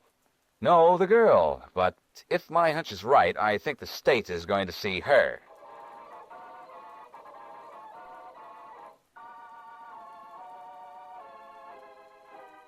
You might as well talk, Roger. You did it, didn't you? We know you did it, Roger. No, Inspector Faraday, I didn't. You did. You killed your mother, you killed your brother. You know you did it, Roger. Talk. I didn't. I tell you, I didn't. Your mother told you the diamond was missing. You saw your chance. You killed her. No. You figured the thieves would be blamed. We know the thieves didn't kill her. You killed her. No. We have the thieves locked up. They confessed to the robbery. But not to killing your mother. We know they're not killers, but you are. Now talk. Leave me alone. Leave me alone. We know you killed your mother. Because you killed your brother to cover up. You were upstairs when your mother missed the diamond. What do I have to do to make you leave me alone? Talk. Admit you killed your mother. And your brother Harvey. No. Yes. No. Yes. All right. Yes. I killed. Well, it's about time. You killed them both, didn't you? Yes, I killed them both. Good. Rollins, get Masters out of here. Okay. Come on, man. Okay. Now I get Blackie on the phone. I want him to know that when I want a confession, I get one. Never mind the phone call, Faraday. Huh? Blackie, how did you get in here? Oh, it was very difficult. I opened the door and walked in. Well, for once, I'm glad you're here. Now you know I can get a confession without any help from you. You should be very glad I'm here, Faraday, because you got a confession from the wrong person. Yeah? Yeah. Here's your killer, Georgia Aiken.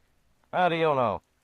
Do you want me to tell him, Georgia, or do you want to tell him in your charming drawl? I don't care what you do. All right, I'll tell him. Faraday, your theory about how Mrs. Masters was killed is correct. Only it was Georgia who was upstairs with Mrs. Masters when she missed the diamond. So she killed Mrs. Masters, realizing the robbers would be blamed for the murder. That's crazy. She had no motive. Money was a motive, Faraday. Harvey told Georgia he was inheriting his mother's fortune. Georgia wanted Mrs. Masters out of the way, so Harvey would inherit it. Then why did she kill Harvey? Money was the motive again. With Harvey dead, she would inherit from him. Now I know you're out of your mind. For two reasons. Harvey was hanged. How could a girl handle a big guy like that? And how could she inherit from a guy she wasn't even married to? I'll answer the first question first, Faraday. This little Georgia Peach is not exactly a dainty little girl. I checked and found she was an athlete a few years ago and still is a champion tennis player and swimmer. Yeah, I guess she is pretty strong at that. But how could she get a rope around Harvey's neck without getting banged up herself? She probably drugged him with sleeping tablets. After he was knocked out, it was a fairly simple matter to hang him. Yeah, I guess so. But what about question two? How could she inherit from a guy she wasn't even married to? Look at this girl's hand, Faraday. It's beautifully suntanned, except on the third finger, left hand. There's a ring of white around it, isn't it? Yeah, like a wedding band was on it. A wedding band was on it, Inspector, because Georgia and Harvey were married months ago down south. As his wife, she would inherit from him. Even you ought to know that. But that white never showed on her hand before this? No, it was covered with suntan makeup.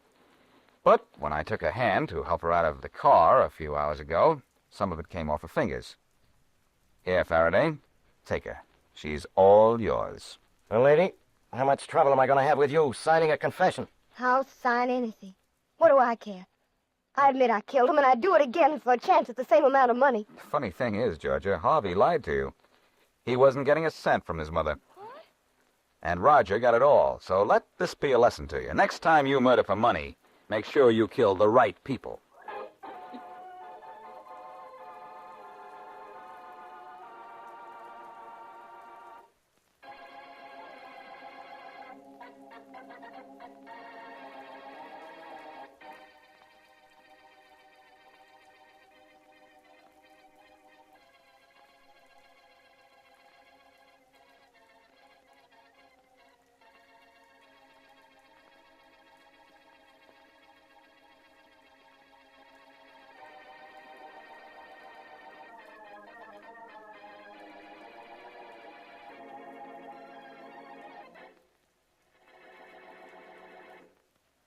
And hail, ladies and gentlemen, for the eighth wonder of the world. Just move to the next boat, and the curtain will rise on Bosco, the tattooed man. Bosco is magnificent as a mural, a man of mosaic. And when he moves his muscles, every picture is a moving picture. Let's move over. Why not, Mary? It's nearer the door. Greatest step to mankind. Ladies and gentlemen, the curtain rises on Bosco, the tattooed man. Oh, Blackie, the box is better than the show. That doesn't speak so well for the show. Now who's being corny? Every picture is a moving picture. Look closely at the magnificent landscape on his chest. With masterful control, he moves his muscles. And so the curtain falls on Bosco, the tattooed man. A man of 1,000 pictures in a million colors. And if you'll move to the next cut in just a moment, you will see the beautiful Lillian, the most gorgeous sword swallower in the world. When's she gonna die if she swallows daggers? The curtain rises, introducing Lillian. It takes a break. Hey, doesn't don't get excited every. Blackie, at least say everything is all right. It may be all right with him, Mary, but not with me or that girl. She has a sword right through her heart.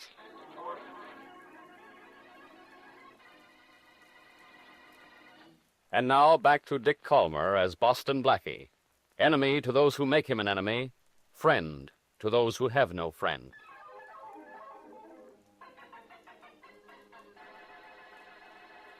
Whew. Well, Blackie, I'm certainly glad we got out of that sideshow tent.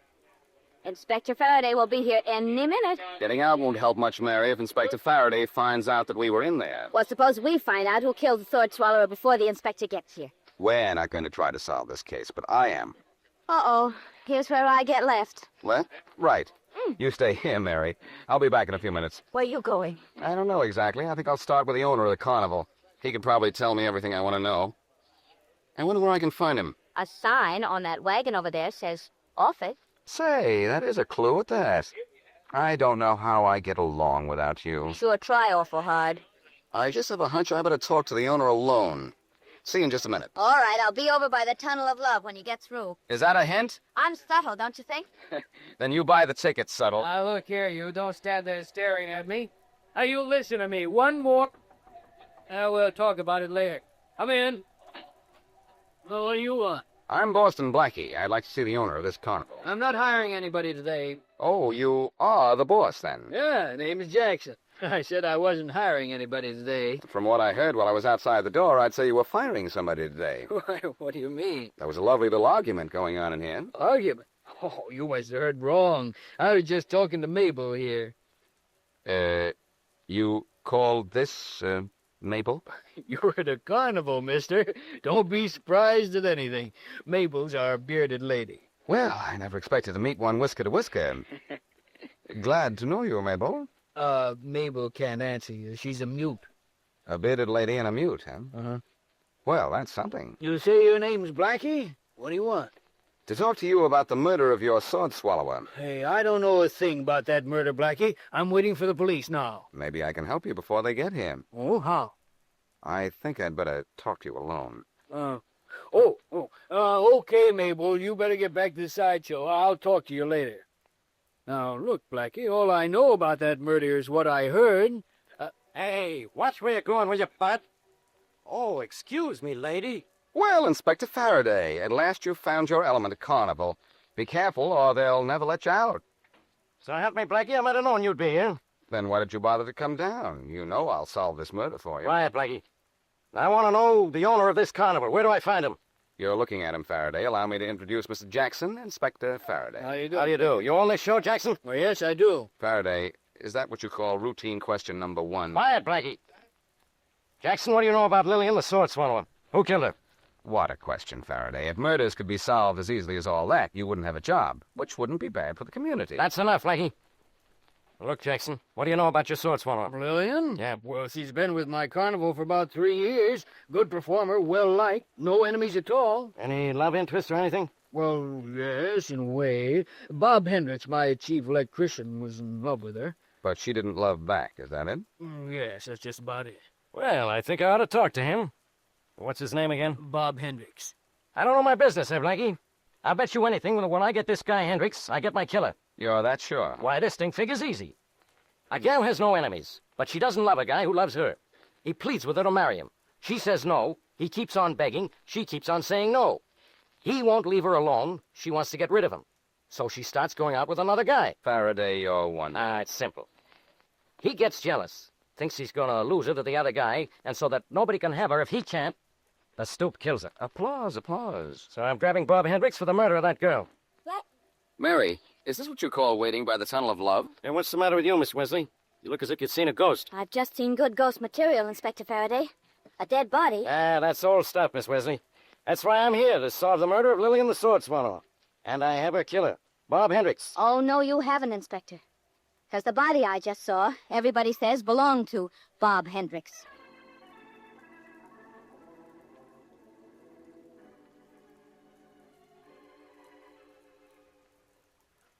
Oh, maybe I should have bought tickets for the roller coaster.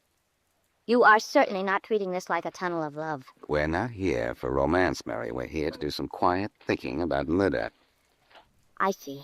And I guess there isn't anything romantic about murder, is there? Romantic? Say, you may have something there. I have something here, too. You in the tunnel of love. And so what? So, there may be a romantic angle to the deaths of Lillian and Bob Hendricks. Of course. Hendricks was in love with Lillian, the sword swallower. That's simple. She didn't love him, so he killed her. And that's that. That's that, sure. Though we have to name a killer for Bob Hendricks. What's that? A problem. Got any suggested solution lying on loose? I'm not even close to one. I wonder, could Mabel fit into this? Mabel? The bearded lady? Blackie, you think she killed Hendricks? Maybe. Suppose the bearded lady loved Hendricks and he loved Lillian. Well, then why would Hendricks kill Lily? I didn't say he did. You said that. I say amazing things every now and then, don't I? Well, at least amusing. Now listen. Suppose Mabel killed Lillian to get her out of the way. Of course. Then she killed Hendricks because even with Lillian dead, he would have nothing to do with her. You follow me like a little puppy, don't you? Whoop, whoop. Nice puppy. Sit up and listen to this. I think we're getting somewhere. Hendricks probably had a pretty good idea Mabel killed Lillian. That marked him as corpse number 2, with 2 counts. Sure. 1, because he didn't love Mabel, and 2, because he suspected her of murder. Those motives for murder are so old they have whiskers. And come to think of it, so does the bearded lady.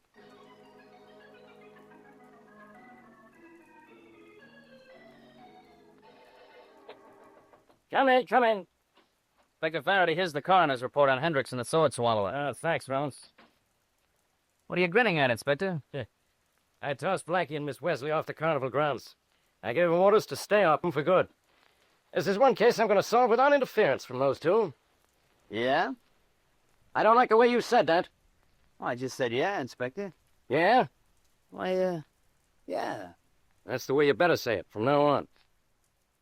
What's the coroner's report have to say? Both Hendricks and the sword swallower died the same way. So I see. From single sword wounds, huh? Mm-hmm. That sort of proved something, doesn't it? It proves plenty. It proves the same person killed them, and for the same reason. Now we're getting somewhere. Got your hat and coat on. You getting somewhere, too? Yeah, and you're getting with me. Out to the carnival again, where you and I are going to put on a little circus of our own.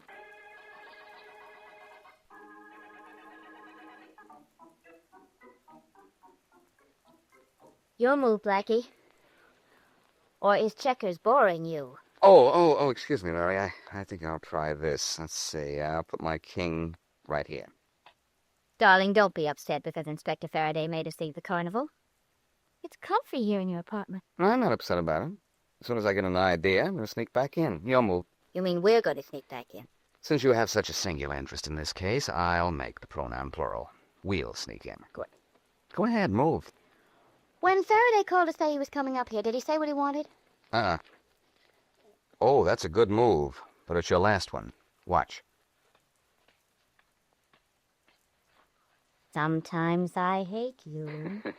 We athletes always do better on the home grounds. Want to play another game? No, thanks. Well, I've murdered you at checkers. Suppose we get back to the problem of who's been murdering people at the carnival. Well, your theory is right, darling. It's the bearded lady. I can only get Faraday to disagree with it. I know it was right. That's probably my perennial suspect to the inspector. Come in. Hello, Blackie. Well, Faraday, I was just about to phone the police to have them look for you. I was worried. Yeah, I bet. What were you worried about? Oh, if you didn't show up, then he couldn't tell you how we've worked out the solution of the carnival killing. I helped. You helped, Miss Wesley. This should be great. It's very simple, Faraday. This is what happened. Yeah. The bearded lady was in love with Bob Hendricks. Hendricks loved the sword swallower. So the bearded lady got rid of the sword swallower. But Bob Hendricks still didn't fall for her, so the bearded lady killed him, too. Simple, Faraday? You certainly are. It just so happens that I came to tell you that the bearded lady isn't a lady, but a man. Man? There's the phone. I'll get it. So what do you think of your theory now, huh? How do you know the bearded lady is a man? Jackson, the guy who owns the carnival, told me so. Well, I suppose he's right then, but why didn't he tell me? Inspector Faraday's for you. Thanks. Look, from now on, don't you two give me any more phony theory. Blackie, is the bearded lady really a man? I guess so. That's what Jackson told Faraday. Well, then I guess that's the end of our theory. Good guess. But nothing says we can't guess again. Who'll we guess this time? Well, Mr. Jackson, maybe. Why? Well, I don't know. Let's guess reasons. Oh, fine. Well, let's take Mr. Jackson as a suspect. Now, if... Say, we can't at that. If he waited until now to mention that Mabel is really a man, maybe it's just to throw suspicion on Mabel. Of course it is, and you know what I just thought of? Sit here and dream up phony theories just for your own amusement, will you? I've got to get back to the carnival. Okay, only we have a suspect for you. Jackson, the carnival owner. Oh, yeah? Well, Jackson has just been slugged. And maybe we're going to have corpse number 3 because they say he's going to die.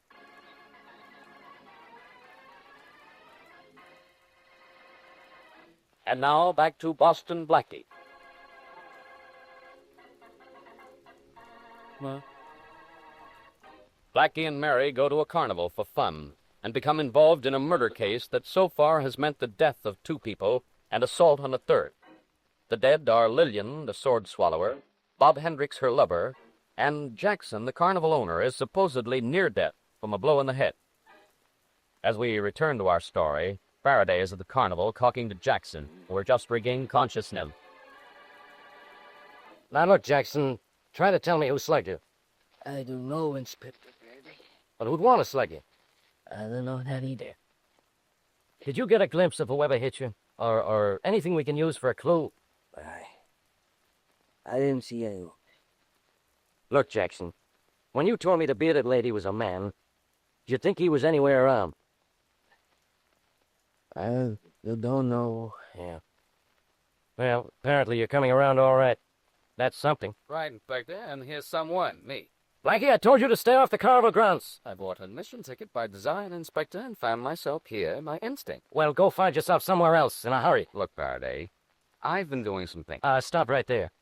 You thought Mabel was in love with Bob Hendricks, and Mabel turns out to be a man. Sure, so I just twist my theory to fit the new setup. Hendricks killed Lillian, the sword swallower, because Lillian knew the bearded lady was a man and loved him. Yeah, and then? And then the bearded lady killed Hendricks for killing the sword swallower. Then who slugged Jackson here? The bearded lady, for telling you he was a man. Do I have something? You sure do, Blackie. Orders to get off the carnival grounds and stay off, or the next orders I give will be for your arrest.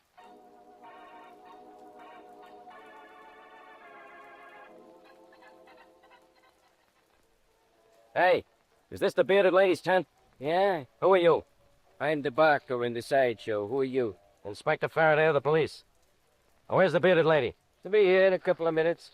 Here she comes, Inspector. Yeah, good. Hello, Mabel. How are you? There's a police officer to see. I guess you'll want to be alone, huh? See you around, though. You may at that. Hey, you, bearded lady. Come here. Sit down. Oh, you can't talk, huh? But you can hear, can't you? Good. So they call you Mabel, huh? But you're a man, aren't you? Oh, just nod your head for... Well, I'm glad to see somebody admit something around here. Now, who killed the sword swallower? You don't know, huh? Who killed Hendricks? You don't know that either. Well, who slugged Jackson? Oh, you don't know. That's fine. That's great. Doesn't anybody around here know anything? I guess not.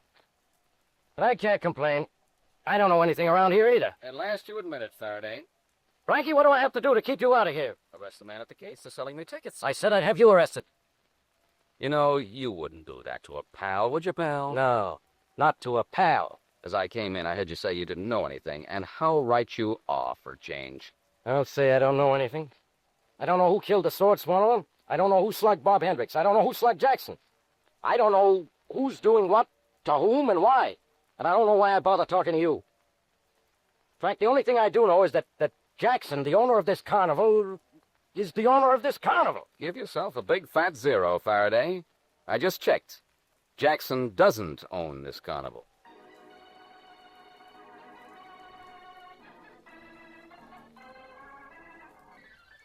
We're starting again, and here we go to continue with our exciting, thrilling, great, easy game of bingo. Think fast, and you can make money fast.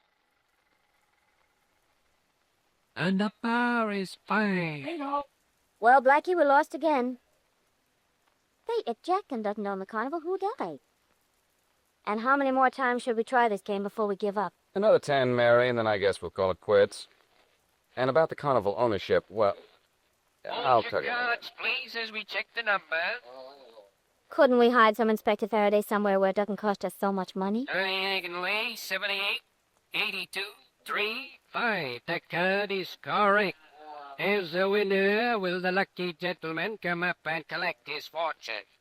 Blackie, that was the same man who won a couple of games ago. Yes, I know, Mary. He sat in another part of the room this time, too. You know, I've noticed that only 2 or 3 people have won anything at all. This game's crooked, Mary. Every winner in this place is a stooge. Well, in that case, shall we keep on playing? Quoth the Blackie, nevermore. You know, all those other wheels of chance we tried were gimmick, too. Did you notice the wheel always stopped on a number never covered? Oh, darling, once in a while somebody won. If you want to win on the wheels in this carnival, you had to show your card in the Stooges Union. Come on, let's go out of here. But if Inspector Faraday sees you, you know... Getting late, Mary. Lights are going off. Most of the concessions are closing. I think Faraday's probably gone. Well, all right, but let's go this way. It's nearer the parking lot. Okay. That was the last skate tonight, folks. Come again when you have more time to spend and more money. It's awfully dark up here. Well, before it gets any darker, you go get in the car and I'll meet you at the gate. I want to see Jackson a minute. Well, don't make it more than a minute, will you? Because I'll worry about it. That's a reason to talk to Jackson for an hour. I was only fooling, Mary. See you in just a minute. Wow, it's getting dark out here. Let's see, Jackson's office must be over this way. Hey, what are you...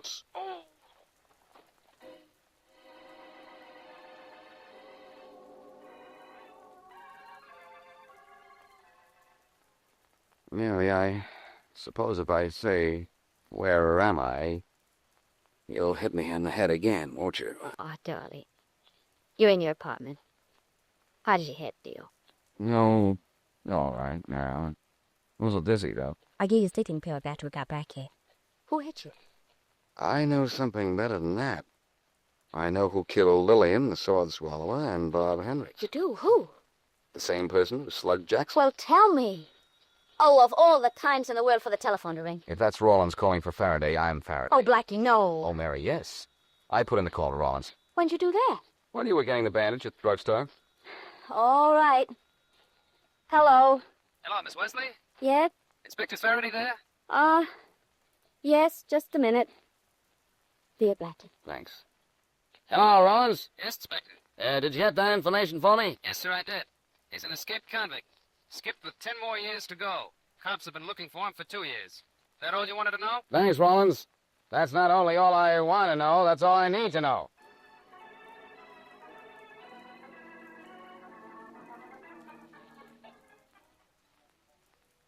Look, Blackie, put the rifle down, will you? Haven't we played around this shooting gallery long enough without getting anywhere? We certainly have, Faraday. That's why I asked you to come down here this afternoon. Well, stop firing that gun, will you? You haven't hit anybody yet. Well, I'm just about to hit something. The nail on the head. Here comes the bearded lady pushing Jackson in a wheelchair. Jackson sure recovered awfully quick from what was supposed to be a fatal blow. Oh, hello there. Gent Brush, Inspector? No, I did, Jackson. How you feeling? I am. Wish you wouldn't fire that gun. Noise jars my head. Okay. Hello, Mabel. How are you? Fine, huh? Too bad you can't talk. Or can you? I told you he was a mute. Yes, I know. But if he could talk, what a lot he could say. Hey, what are you trying to do? Break his foot with that gun? All I tried to do was break his silence, Faraday. I did. You talk, don't you, Mabel? All right. I talk. My name ain't Mabel, so what? So your name is Joe Evers, and you're wanted in Kansas to finish serving a 25-year sentence. Oh, I am I? Yes, you are you? Last night, after you slugged me, I came to, went into your tent, found a glass with your fingerprints on it, and had Rawlins check them for me. You're Joe Evers, all right. Oh, then you're the guy I'm looking for. Evers, you're under arrest for murder. Oh, I'm Grab him like he's making a rip. Oh, no, he's not. Because I owe him a poke in the face the last night. Nice going, Blackie. It was a pleasure. That smack he gave me last night was a beaut. Hey, he's really out. I don't think he's going to come to for half an hour, Faraday. Well, gentlemen, I guess this just about solves the mystery of who killed Lillian and Hendricks and who slugged me. It certainly does, Jackson. Well, I always get my man. And always the wrong one, Faraday. Jackson here is your murderer. Me? Yes, Jackson, you. You're hired by a syndicate to run this carnival. Your chief source of revenge, or rather revenue, is bingo and the crooked gambling wheels and the midway booze. I know, I tried them all. What's more, Lillian, the sword swallower, found out the wheels were crooked and threatened to go to the police. Well, what if she did? I wouldn't kill her for that. You would if the syndicate ordered you to, and the syndicate said it was either her life or yours. Well, then why did he kill Hendricks? Hendricks was in love with Lillian. She had told him about the crooked games. When he found Lillian dead, he knew who'd killed her. Jackson had to get him out of the way, too. Oh, what's the matter with you, Blackie? Jackson here was an intended victim himself. Intended is right. He intended us to think so, Faraday, by hitting himself on the head. Everything Jackson's done and said points to the fact that he was trying to divert suspicion from himself and place it on Joe Evers, posing as a bearded lady. You're right, Blackie. Jackson, I'm holding you on suspicion of murder. Oh, no, you're not, Blackie. I'll take that gun you're holding. Yeah. Now, both of you stand right where you are. Blackie, maybe you couldn't hit a target with this gun, but I can. You and the inspector make excellent ones if you try to stop me. Let him go, Blackie. We can get him later. I can handle him, Faraday, now. Take one more step and I'll shoot. Go ahead, shoot. Blackie, you all right? So far, maybe he needs more than one bullet to stop him. Blackie. I'm all right, Faraday. As soon as I get this guy... Oh, you get it. I've got something to help. This! Blackie, you better get to a doctor quick. So help me, I honestly think you're worried about me, Faraday. But, Blackie, you've been shot 3 times. Remember how you kidded me for missing the targets in the shooting gallery there? Never mind about that now. Come on, let's get you to a doctor. Look, Faraday, I missed those targets because I'd loaded this rifle with blanks. That's what it was loaded with when Jackson was firing at me. I know that I'd never get him to confess, but I thought if I faced him with the evidence, he'd make a break for it and grab a gun to do it. So you made sure he'd grab a gun loaded with blanks. Now, you double-crosser, you had me thinking you were a brave guy. I'd be brave, too, against a gun full of blanks. Quit complaining, Faraday. You've solved another murder. When I forced Jackson to make a break, believe me, he gave you one at the same time.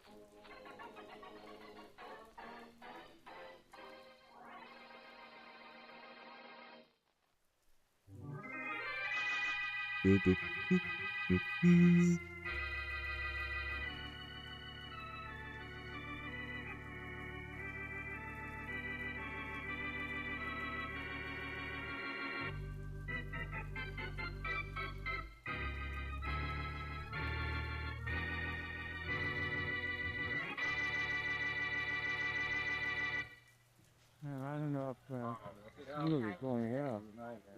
23 flat. 23 flat. That is your number again, Mr. Harper. Sorry you didn't bet. Oh, believe it or not, I was satisfied with my winnings 10 minutes ago.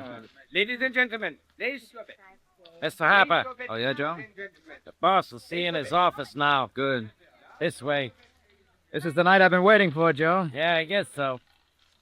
Here, you go right in. Thank you. Ah. Come in, Harper. What's the matter, Jeffers? You sore? Oh. Why should I be sore? You win, I lose. Mostly it's the other way. Well, thank goodness it's only mostly. I thought I'd never win back my diamond. Oh, I don't want it back tonight, kid. Here you are. Thank you. Sure gonna miss it.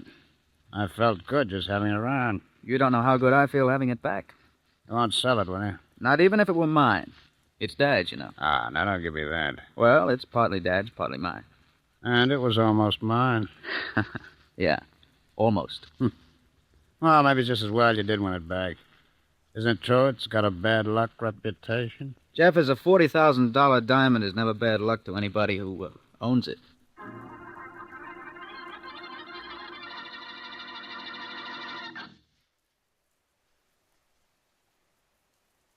And now meet Dick Calmer as Boston Blackie, enemy to those who make him an enemy, friend to those who have no friend.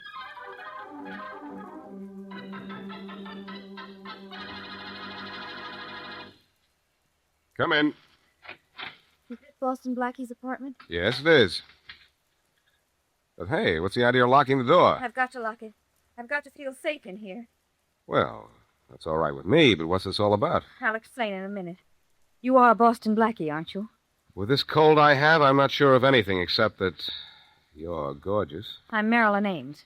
You have it your way, I'll have it mine. I'm engaged to Frank Harper, Jr. May I sit down? If you're engaged to Frank Harper, Jr., you'd better sit down. His dad has as much money as you have looks. I suppose you wonder why I've come to see you. Well, first of all, the reason I'm a little nervous and wanted to lock that door is... Well, I have a $40,000 diamond in my pocket. Maybe we'd better lock the windows, too. Look, I need help. I want you to open a safe. Oh, why, of course. What? Open a safe? Oh, no. Oh, but Blackie, you've done it before. Yes, I've done it before, but the last time was the last time.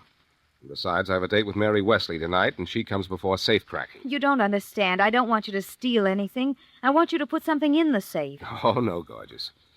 I've heard that before, too. And what happened? I got into trouble. This won't be trouble. That's what the lady said the last time, too. Let me explain.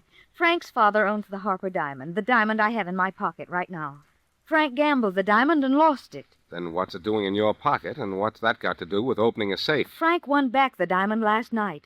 We have to get it back in the safe before his father arrives from Florida tomorrow.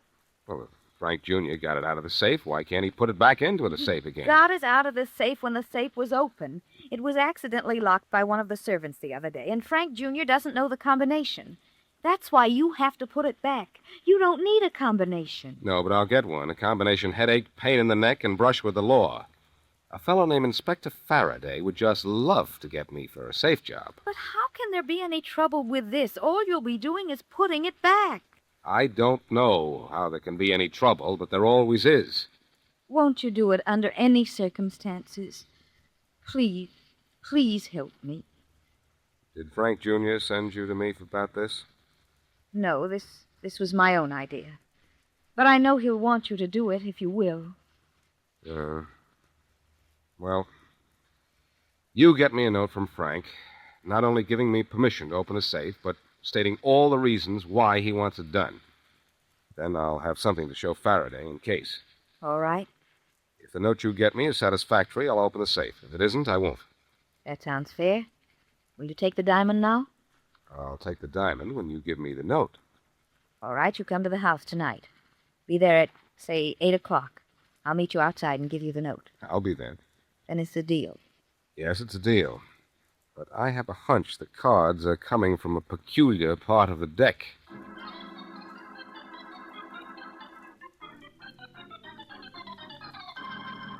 He'll do it, Frank, but he has to have a note from you saying that you want him to open the safe and why.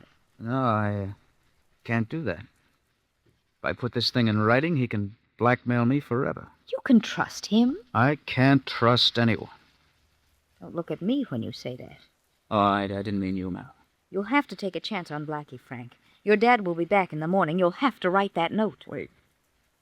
I think I know what I can do. I've told you what you have to do. Write that note. Yeah, I will write it, Marilyn. But just in case Blackie thinks he can shake me down, I have a way to take care of that. And him.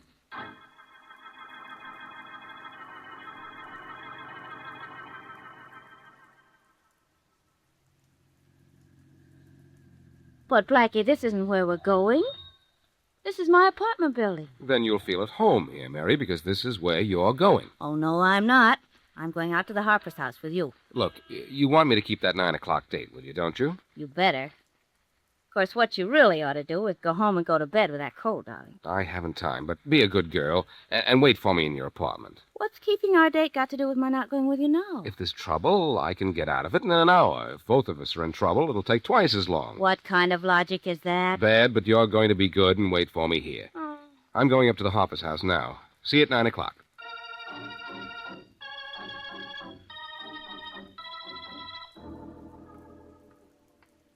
Blackie, Yes? Is that you, gorgeous? the name is Marilyn, remember? There isn't anything about you I can forget. Do you have that note? Yes, here. You have your hat, coat, and gloves on. Going somewhere? I have to go downtown. You're not running out on me, are you? Letting me walk into a trap. There's no one at home except the servants, and they're in the back. If you're as smart as they say you are, they'll never hear you. Is the note all right? I'll let you know when I read it. Well, read it, will you? The house may not be empty long, and you have to get that diamond back in the safe. All right, I'll read it. Well? I haven't finished reading it yet. Well, now you've read it. Will you do it? I said I would if the note was satisfactory, and it is. But there's one thing missing. What? The diamond. Oh, yes, of course. Here it is, in this box. All right. Lead me to the safe. I'll take you off as far as the French doors. I have them unlatched for you. You were pretty sure I'd do this, weren't you? After Frank wrote the note, yes. You did promise, you know. This way, through the garden. I'm right behind you. I suppose I should go in with you while you put back the diamond. Never mind. I just soon work in private. I get nervous when people read over my shoulder, even if it's only the numbers in a safe. Here are the French doors I left open for you. Thanks. Where am I when I get inside? In the living room. The safe is straight across the room from where you'll enter. Good luck and thanks a lot. Thank me when the diamond is back in the safe. I'm not worried now. Good night. Thanks again for everything. Good night. I'll find the safe straight across the room, she said. Whew. It's dark in here. Here's my flashlight. Ought to take care of that. Yeah, gorgeous as an honest girl. There's the safe, right where she said it would be. Well, all it has is an ordinary combination lock. That should be easy. Here's the first tumbler. 2 more to go. I don't think you should go any farther. Hey, what's this? Oh, thanks for turning on the lights, Pop, but what's the idea of the gun? I just want you to stay right where you are. We'll save the questions for the police. Then you can answer to them. Go ahead, call the police if you want to. I have a written permission to open this safe. Do you have a written permission to commit murder? Now, who have I killed? My son, Frank Harper. That's his body there on the floor behind you.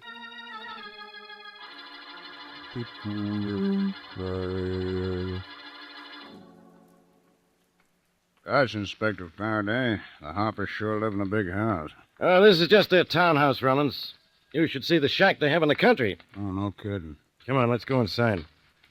Old man Harper said the door'd be open. Yeah, I know. Now, this is just a simple murder, with robbery as the motive. And we already have our man. Harper said he caught him in the act.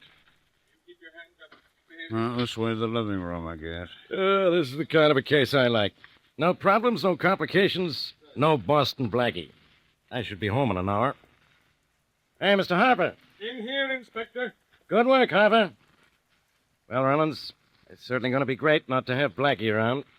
Hey, Mr. Harper. Yes, Inspector. Have you got your man? Yes, Inspector. And I want him for robbery and the murder of my son. All right, you. Blackie, you.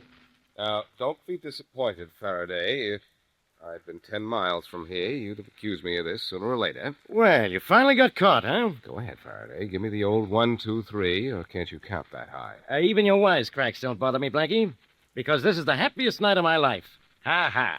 What are you so happy about? You.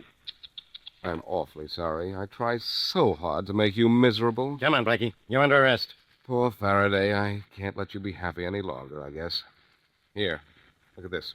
All I want to look at is you, behind bars. Well, look at this first. It's just a piece of paper with a few words on it. I'll take that, and everything else you have, after I have you in jail. You're not taking me to jail, Faraday, because this piece of paper is a note explaining exactly why I'm here. Yeah? Let me see it. Here, if you can read, of course. No wisecracks, Blackie. All right, go ahead, read the note. Let me get out of here. I have a date with Mary for 9 o'clock. You better make that 9 o'clock 100 years from now. Read that note, will you? Well, how can I? There's not a word on it. It's a sheet of blank paper.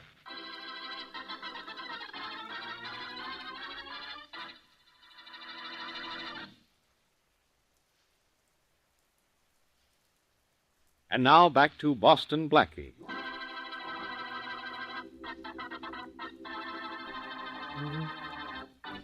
Beautiful Marilyn Ames comes to Boston Blackie and asks him to open a safe for her fiancé, the wealthy Frank Harper, Jr., so that he can put back the famous Harper diamond before his father returns from Florida. Before he opens the safe, Blackie demands a note from Frank Harper and gets it.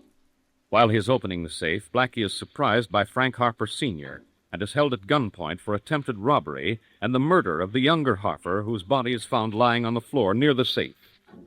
When Faraday arrives, Blackie shows him the note written by the dead man. But the note turns out to be a sheet of blank paper. As we return to our story, Blackie is in jail, and Faraday is standing in front of his cell. Faraday, for Pete's sake, where are your brains? You mean for your sake, where are my brains, huh, Blackie? Look, take the note to the police lab, will you? It was obviously written in disappearing ink. You can bring it back if you want to. Too late. I threw it out the window. You threw it? Faraday, you get dumber every day. And you get luckier. The desk sergeant just phoned in and a lady bailed you out. Oh, good old Mary. Yeah? What's good about her? I have a date with her for 9 o'clock. At 10, I'm in jail, and instead of getting sore, she just comes down and bails me out. Now, who cares? Now, go on, get out of here. Fast. This must hurt you, Faraday. Inspector Faraday, am I interrupting? Oh, come in, Rollins. Blackie's just leaving. Listen, Faraday, were you really stupid enough to throw away that note? Look, I've been around you so long, I'm stupid enough to do anything. Now, beat it. All right, Faraday. The next time you throw a note out of the window, don't let go. What is it, Rollins? That piece of paper Blackie gave you. The lab gave it the chemical test, sent it back here. Good, good. What'd it say? Just what Blackie said it would say, Inspector. Word for word.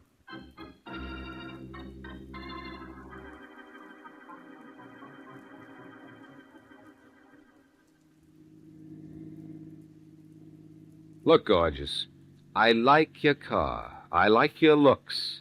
I like the fact that you bailed me out, but I don't like your silence. Are you surprised I bailed you out, Blackie? Well, as a matter of fact, I was sort of disappointed. I thought it was Mary Wesley. Oh. Now, look, we're miles from Faraday's office. When are you going to explain yourself?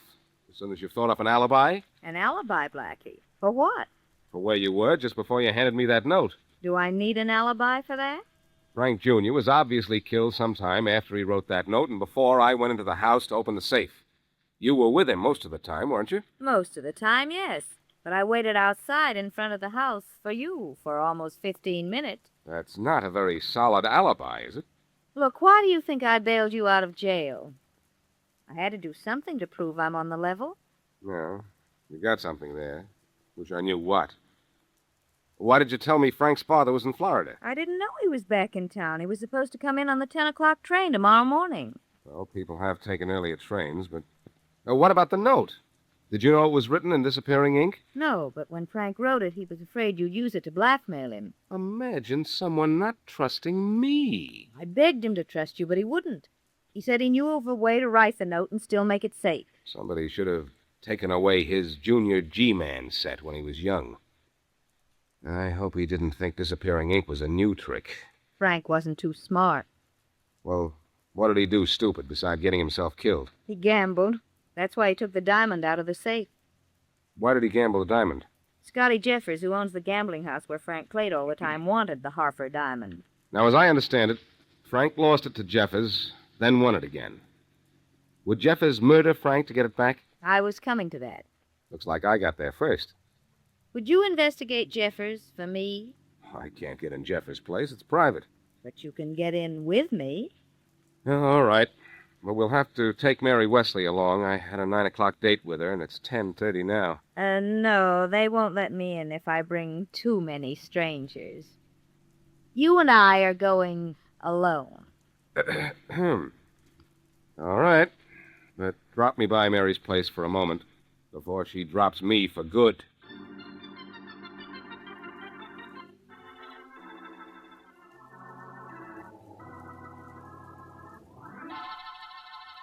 Now, look, Mary, I just couldn't help it. You couldn't help it. You have a watch, haven't you, Blackie? You mean one look at Marilyn Ames and you can't tell time? I know I am an hour and a half late, but since 8 o'clock I've been accused of robbery and murder.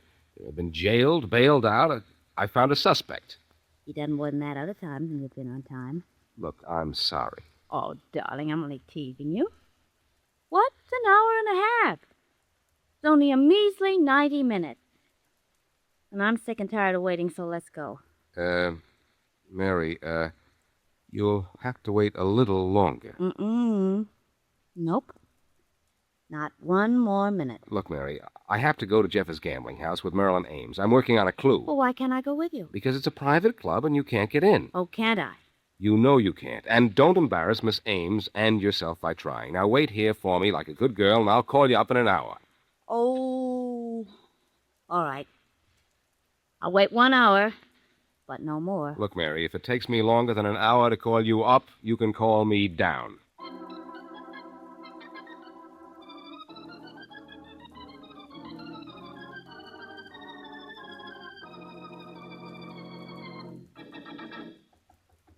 Yeah? Old man Harper's here, Mr. Jeffers. I expected him. Tell him I'll see him here in my office. You say the word, Mr. Jeffers. Okay, Mr. Harper, the boys will see you in here. Thanks, Bill. Thanks very much. Hello, Harper. Hello, Jeffers. That'll be all for now, Bill. Sure, boss. Look, Jeffers, don't you have any heart? This is no time to call me out here. I know it's been a bad night for you, Harper. I heard about your son on the radio. Tough. He's a nice guy. I know him. I liked him. But, Harper, I'm a businessman. But couldn't you have waited a few days? I've been waiting weeks. I've been holding your IOUs for a long time. You said you'd pay me off the day you got back from Florida. Yes, I know I did, but in a week I'll have all the money I need. In a week, huh? Will you give me that much longer? All right. Okay, 1 week. Yeah. Hey, boss, there's a dame out here, Marilyn Ames, and What? a strange guy with her. They want in. Please, Jeffers, don't let that girl see me here. What's the matter, Harper? Well, she just won't understand with Frank dead only a few hours. Okay. Don't let him in, Bill. You say the word, boy. I don't know what word the boss says, but I say hello. The boss says you can't get in, but... We are in. Mr. Harper, what are you doing here? I know this doesn't look right, Don't Marilyn. bother explaining, Harper. I'll handle this. Look, Blackie, you won't feel so good with a hole in your head. Oh, I don't know. With a hole in my head, I doubt if I'll feel anything. Close the door, Bill. You say the word, boy. What do you want, Blackie? To clear myself of the murder of Frank Harper, Jr. You've come to a funny place for it, haven't you? Why, look here. Because you might have killed him for the Harper diamond. Think so? Why not? Actually, you owned it once when Harper lost it to you. It probably seemed to you as if he stole it when he won it back. Yeah. So you went to Harper's house, and young Harper caught you in the act of looking for the diamond. He started to call the police, and you killed him. I don't like the way you talk, Blackie. I don't like the way you look with a gun in your hand. You figure I killed young Harper, huh? I figure you had a motive. Well, I'm sure getting one now. To kill you. Oh, so one good murder deserves another, does it? All right, drop that gun. What? Mary. Drop that gun, you. All right. And stand right where you are, all of you. And keep your hands up. Mary, am I glad to see you. Oh, you remember me, do you?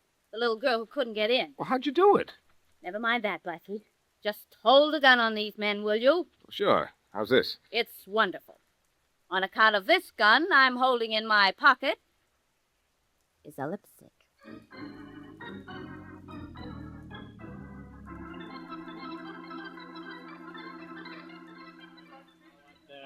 All right, quiet. Quiet. Come on. This is police headquarters, and I'll do the talking here. I think this man, Scott Jeffers, killed my son, Inspector Faraday. That's what you think, Harper. Inspector, you don't have a case against me. Yeah, Jeffers? We'll see about that when we get a report on your gun from the police lab. Now, Blackie, is this the guy that yanked a gun on you? That's right, Inspector. Scotty Jeffers. But you aren't guilty, Jeffers. Why did you flash your gun? Because I didn't want Blackie in my place. Well, I never want him in here, but I don't pull a gun on him. Maybe I can explain that, Inspector. Yeah, Harper? Well, it was because of me. I didn't want Marilyn to see me in a gambling house so soon after my son's death. I was afraid of what she'd see. Well, I don't care what the reason is. I say Jeffers here killed your son, and that diamond was the motive. Just a minute. Yeah? Inspector, this is Robin. You got the lab report on Jeffers' gun? Yeah. It's not the gun that killed young Harper. Thanks. Well, Faraday, are you ready to hear from me? I don't want to hear anything from you, Blackie. Well, Jeffers, you're lucky on one count. The gun you pulled on Blackie isn't the gun that killed young Harper. And I can go, huh? Yeah, you can go, all right, to jail. I'm holding you for the murder of Frank Harper, Jr. And I don't make mistakes. You're making one now, Faraday. Yeah? Jeffers didn't kill young Harper. I say it was Harper's father here. What? Are you crazy, Blackie? I killed my own son? I think I can prove you did, Harper. In the first place, your son wrote me a note instructing me to open the safe. Jeffers here had no chance to know that, but you did. He could have told you. But what does that prove? It proves you saw a chance to kill your son and let the blame fall on me. But why would I kill my own son? We were the best of friends. Marilyn, tell them that's so. What about that, Miss Ames? Yes, they were very close. I never heard a cross word between them. Well, little Blackie, what now? This now, Faraday. Harper here owed Jeffers money. I don't know exactly how much. He owed me $15,000. And when did he say he'd pay you, Jeffers? Next week. And do you know why he said you'd have to wait till next week? No. Well, I'll tell you why. I just saw young Harper's will, and I found out the most unusual thing about the fabulous Harper fortune. Except for the famous diamond, which father and son owned jointly, every cent belonged to young Harper, left him by his mother, and would be passed on to the father only in the event of young Harper's death. Is that true, Harper? Supposing it is, what about it? There's this about it. I saw that will before I went to Jeffers' house. It indicates you had a motive for your son's death. Money. You're going to have to prove I killed him. Maybe, maybe not. What do you mean, maybe not? Maybe Marilyn will tell you what she told me. That she saw the murder just before she went out to wait for me. Well, you saw it, Marilyn? I don't know. Never mind, Marilyn. I'll save you the trouble of accusing me. Yes, I did it, Inspector. I admit it.